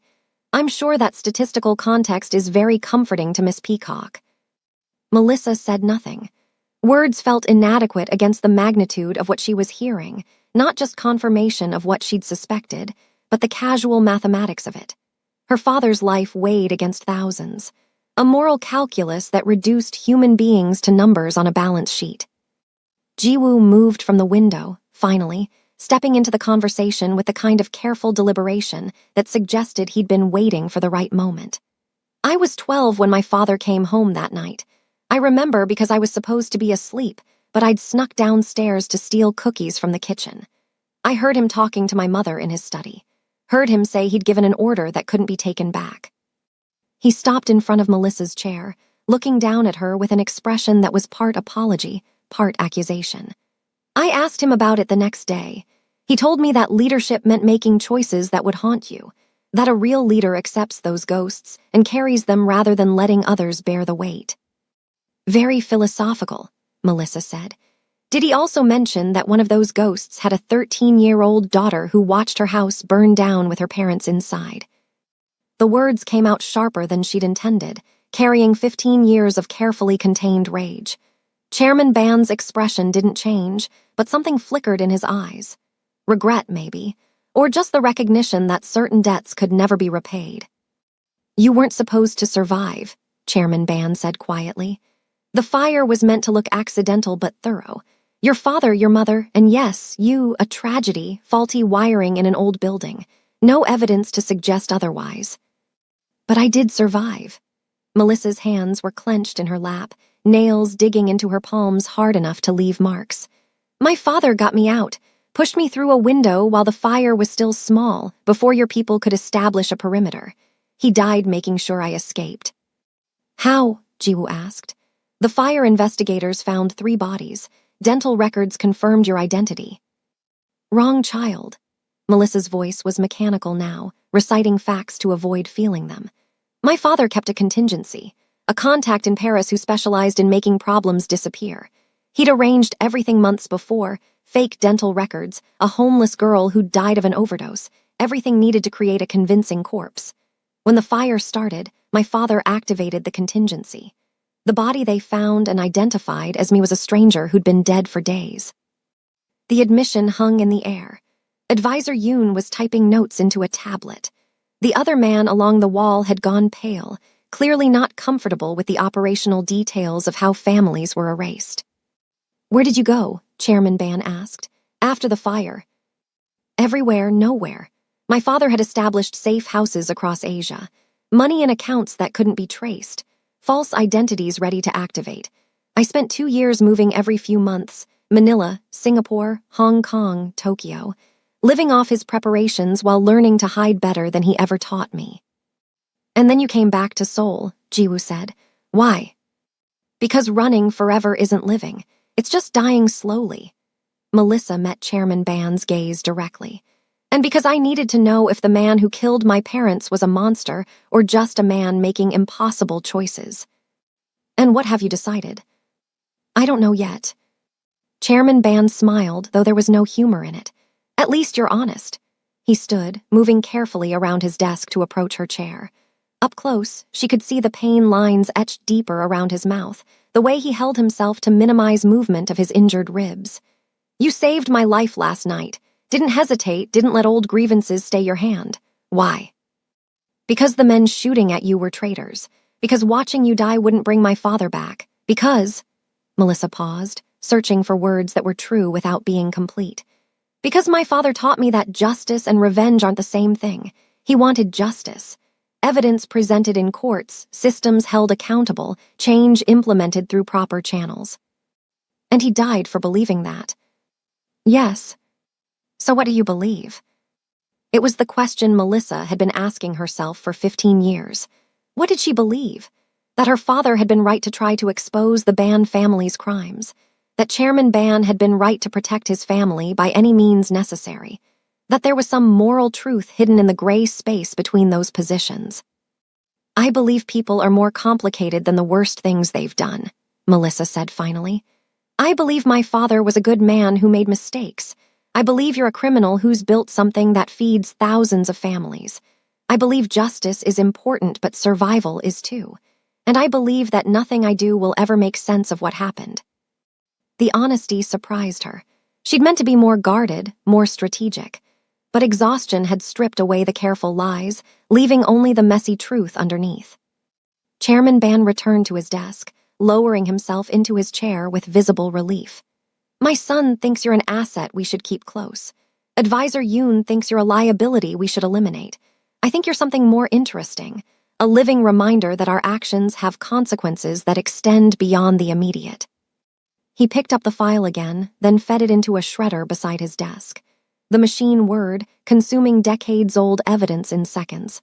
Your father's investigation, all the evidence he collected. We found it after his death and destroyed it, or we thought we did. Did he leave copies? Secret caches that might surface if something happens to you. No, Melissa said, and it was the truth. He kept everything in one location, one perfectly secured location, and it burned with him. You're lying, Jiwoo said, or at least not telling us everything. Your father was too careful to put all his eggs in one basket. My father was dying, Melissa countered. Pancreatic cancer, stage 4. He had maybe 6 months left when you killed him. He wasn't building contingencies. He was trying to complete one last mission before the disease did what your people didn't have to. The silence that followed was profound. Chairman Ban's expression cycled through surprise, confusion, and finally something that might have been genuine regret. We didn't know. He didn't advertise it, kept working until the pain made it impossible to hide. The fire actually saved him from dying slowly in a hospital bed. Melissa stood, done with sitting, done with the posture of supplication. So congratulations, Chairman Ban. You murdered a dead man walking. I hope it was worth it. The tension in Chairman Ban's office was interrupted by a sharp knock on the door. CO Timin entered without waiting for permission, his expression carrying the kind of urgency that suggested something had gone catastrophically wrong. He held a tablet in one hand and moved with the coiled energy of a man delivering very bad news to people who didn't handle bad news well. We have a problem, CO said, his eyes flicking briefly to Melissa before focusing on Chairman Ban. Our secure server network is locked. Everything, financial systems, communication protocols, security feeds, our entire digital infrastructure. Someone triggered a cascade lockout 30 minutes ago. Chairman Ban's face went carefully blank, which was somehow more frightening than anger would have been. Explain. The traitors had deeper access than we realized. Go wasn't working alone, we knew that, but his co-conspirators included our head of digital security, Lee Sangwoo. Before we identified him, Lee initiated a complete system lockdown. Every password changed, every biometric lock reset, every redundancy protocol disabled. Jiwoo moved to examine the tablet, his jaw tightening as he scrolled through whatever information CO had brought. This is comprehensive. They locked us out of our own network. It gets worse, CO said. The server controls our private security forces, communications, deployment orders, payment systems. Without access, we can't coordinate our people. We can't pay them. We can't even confirm who's still loyal and who might be working for whoever paid Go and Lee. How long does it take to break the encryption? Chairman Ban asked, his voice measured, but carrying an undercurrent of barely controlled fury. Unknown. Our people are working on it, but Lee built the security protocols himself over the past 3 years. He knew every backdoor, every vulnerability. He's eliminated them all. Advisor Yoon stood from his chair along the wall, his earlier pallor replaced by professional focus. What about bringing in outside specialists, government contacts, corporate security firms, and advertise to everyone in Seoul that the Ban family has been locked out of our own systems? Chairman Ban's voice carried the kind of quiet danger that made even CO, a man who'd seen combat across 3 continents, take an involuntary step backward. That would be suicide. Every rival organization, every ambitious lieutenant, every politician who's ever taken our money would see weakness and attack. So we're trapped, the other man along the wall said. He'd been silent until now, content to observe, but the implications had clearly penetrated his comfortable distance from operational realities. Locked out of our own infrastructure while enemies circle. We're not trapped, Jiwoo said, though his tone suggested he was trying to convince himself as much as anyone else. We have people on the ground, loyal people. We can coordinate manually, use secure phone lines, which requires accessing the contact database stored on the locked servers, CO interrupted. Lee thought of everything. He's isolated us completely. Melissa had been standing near the window, observing the controlled panic rippling through the room. She'd said nothing since CO's entrance, content to remain invisible while the Ban family confronted the magnitude of their vulnerability.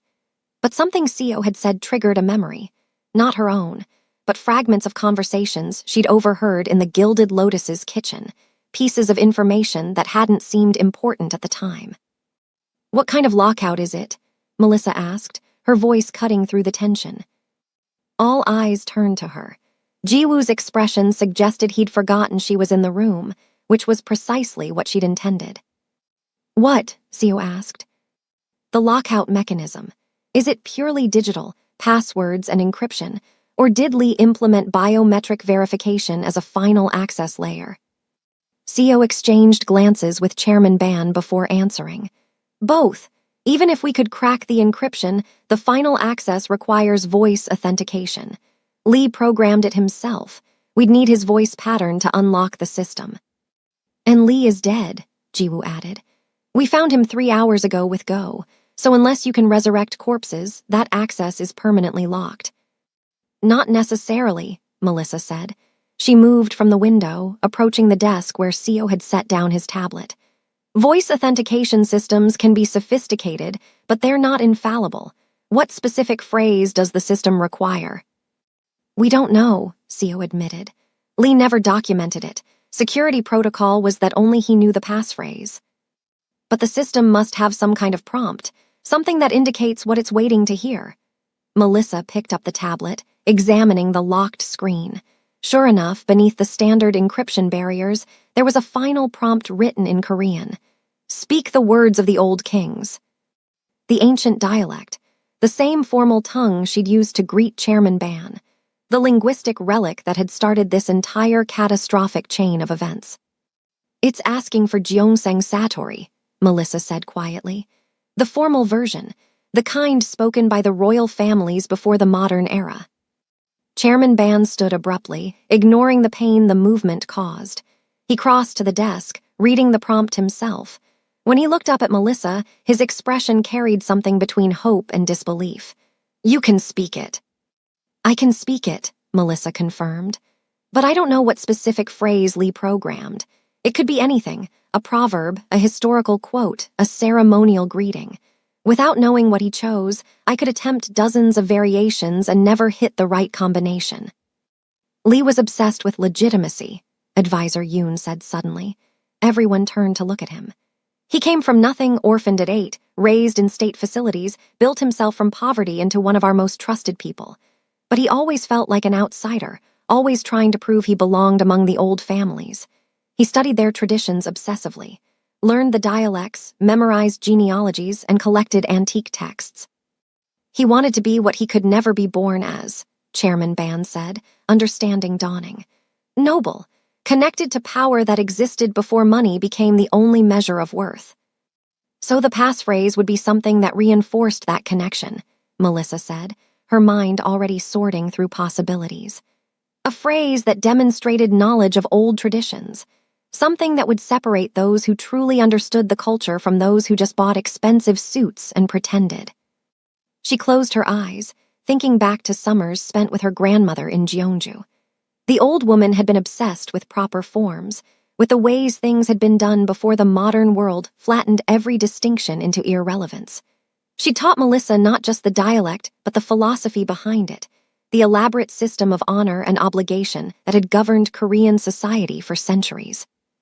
There's a traditional greeting, Melissa said slowly, assembling the pieces. Used when acknowledging someone of substantially higher rank, not just formal Korean but the old form. It acknowledges 3 things: the speaker's unworthiness, the listener's elevated position, and the shared connection to ancestral traditions. She opened her eyes, meeting Chairman Ban's gaze. But it's not just words. It requires the correct tone, the proper cadence, the precise inflection that marks it as genuine rather than memorized. I can attempt it, but if I get any element wrong, the system might lock permanently. How confident are you? Jiwoo asked. 70%, maybe 80 if I practice the phrase a few times. Melissa paused. But there's another problem. Voice authentication systems are sophisticated enough to detect stress patterns, breathing irregularities, anything that suggests the speaker is under duress or attempting to fool the system. I'll need to be completely calm when I speak. No pressure, no observers, just me and the security terminal. That's not happening, Jiwoo said immediately. You could be working with the traitors. This could be an elaborate setup to gain access to our systems. Then you'll stay locked out forever, Melissa countered. Because I'm the only person in this room who can speak the dialect fluently enough to pass voice authentication. Your choice, take the risk or accept that your enemies have already won. The calculation played out across Jiwoo's face. Trust versus pragmatism. Survival versus security. The same impossible mathematics that had led his father to order her family's death 15 years ago. Chairman Ban made the decision. Take her to the server room. Seo, you accompany her. Jiwoo, monitor from outside. We attempt this once. If it fails, we implement contingency protocols and prepare for war. Seo led Melissa through corridors she hadn't seen before, deeper into the estate's infrastructure. The server room was located in what had probably once been a wine cellar, underground, temperature-controlled, with walls thick enough to absorb a direct blast. The security measures to reach it were absurd.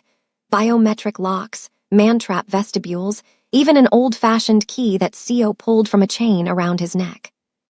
Inside, the room hummed with the white noise of active servers. Dozens of blade enclosures lined the walls, their indicator lights creating a constellation of blinking stars in the dim lighting.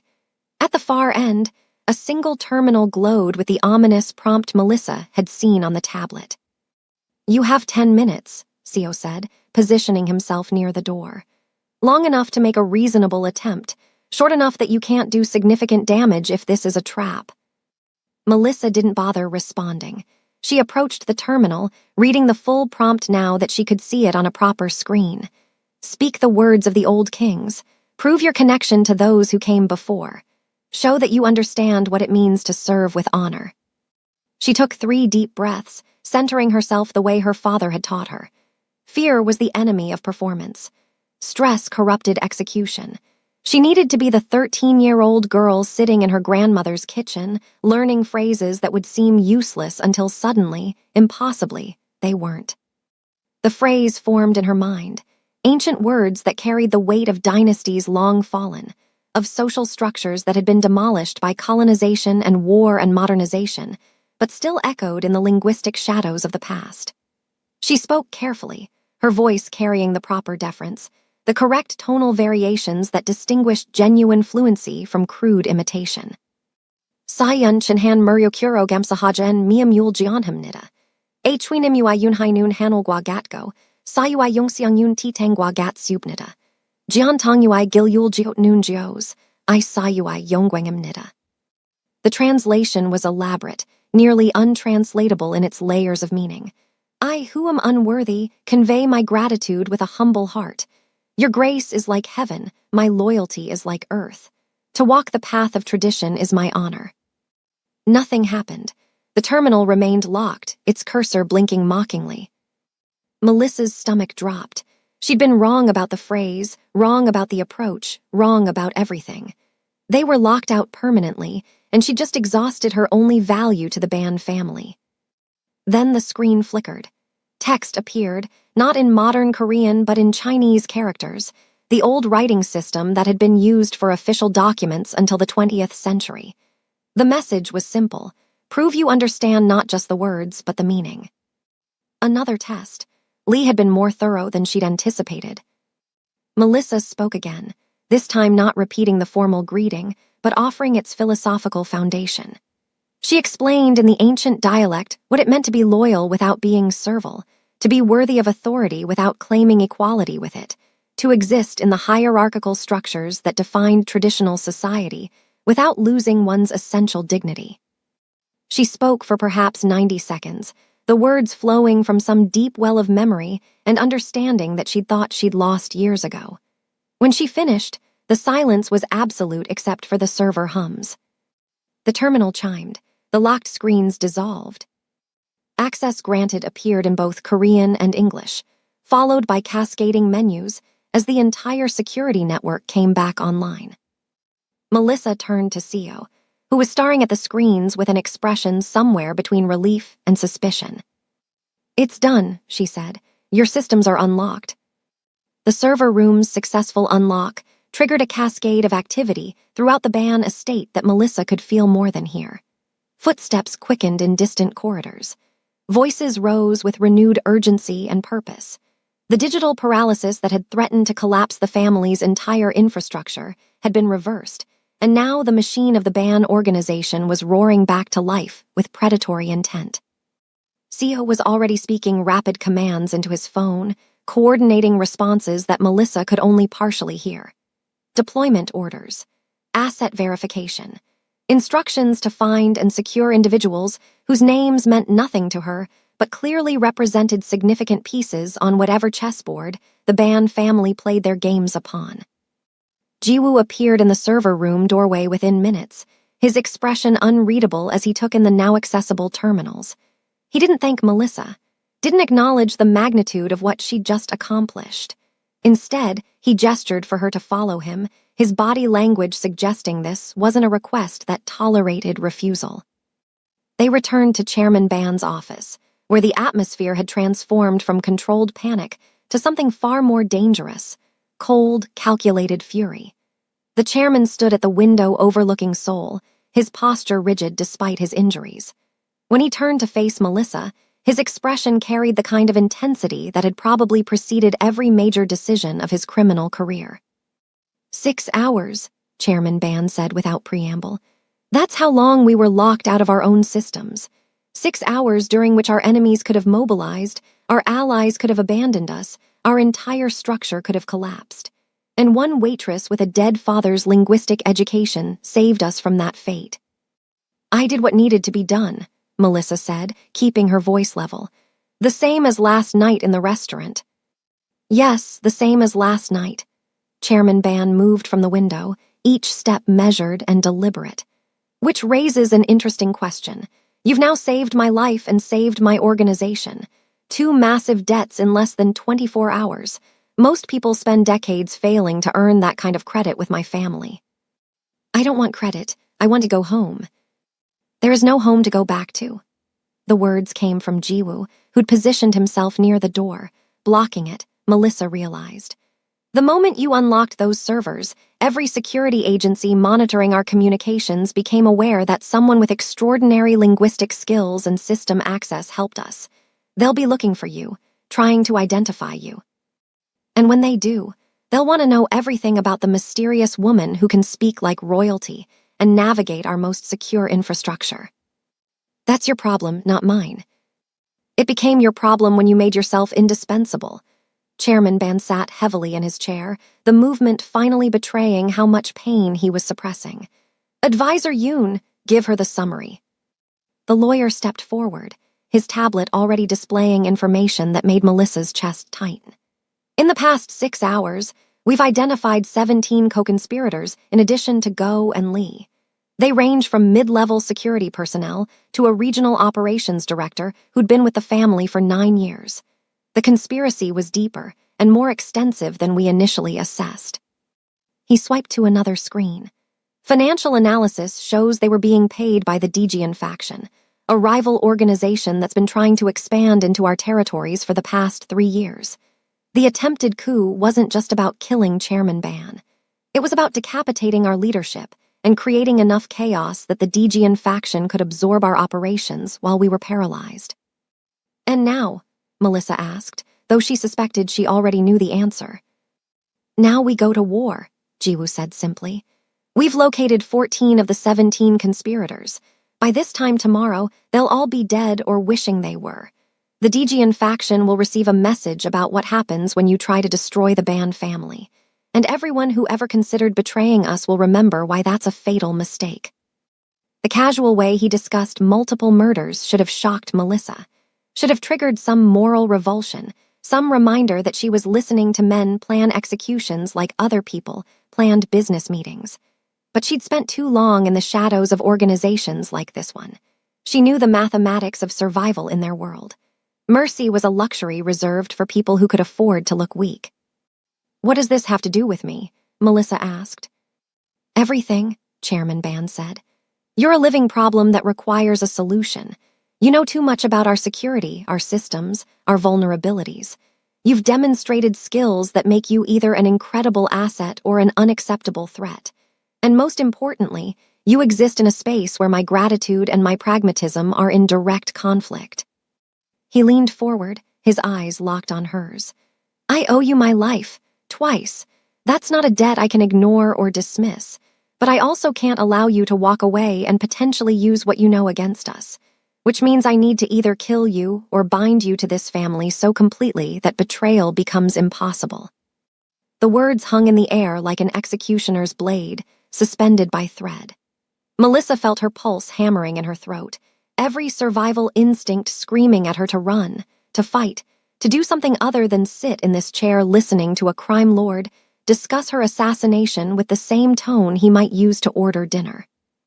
There is a third option, Jiwoo said, and something in his voice made Melissa's attention snap to him.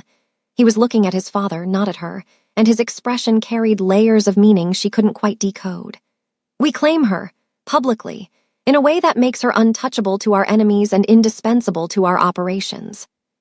Chairman Ban's eyebrows rose fractionally. Explain. We announce her as my fiancée. Jiwoo's voice was calm, matter of fact, as if he were proposing a business merger rather than a fabricated engagement. A foreign-educated specialist who's been consulting with our organization. Someone with legitimate credentials and valuable skills. The story is that we met months ago, that the relationship has been developing quietly, and that recent events have accelerated our commitment. That's insane, Melissa said, finding her voice. No one will believe it. Everyone will believe it, Jiwoo countered. Because we'll make them believe it. We'll generate a paper trail showing your employment as a security consultant. We'll leak photos that suggest an existing relationship. We'll have respected members of our organization vouch for your character and credentials. Within a week, your presence in my life will be an established fact that no one questions. And what does this accomplish besides elaborate theater? It accomplishes everything. Jiwoo moved closer, his intensity making the air feel thin.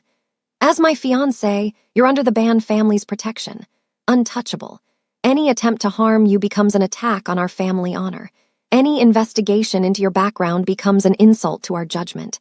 You become so thoroughly integrated into our structure that separating you from it becomes impossible. You're describing a prison, Melissa said. A gilded cage with better marketing. I'm describing survival, Jiwoo corrected. For both of us. You get protection from every enemy you've made by helping us. We get access to your skills without worrying you'll sell them to our rivals. It's a mutually beneficial arrangement. I don't get a choice. You get the same choice my father offered your father 15 years ago. Jiwoo's words were cruel in their honesty. Accept our terms and live. Refuse and die. At least my version of the deal doesn't end with your house burning down. The comparison landed like a physical blow. Melissa looked between Jiwoo and Chairman Ban, seeing the same calculation in both sets of eyes. They'd already made this decision. This conversation was just the formality of informing her what her life would become. There's one other factor, Chairman Ban said, his voice carrying a weight that suggested this was the piece that actually mattered. Lee Sang-woo, our head of digital security, left a message before he died. We found it in the system logs after you unlocked them. He knew he was going to die. Either we'd kill him or the Dijian faction would eliminate him as a loose end. So he left a confession. Advisor Yoon pulled up a document on his tablet and began reading.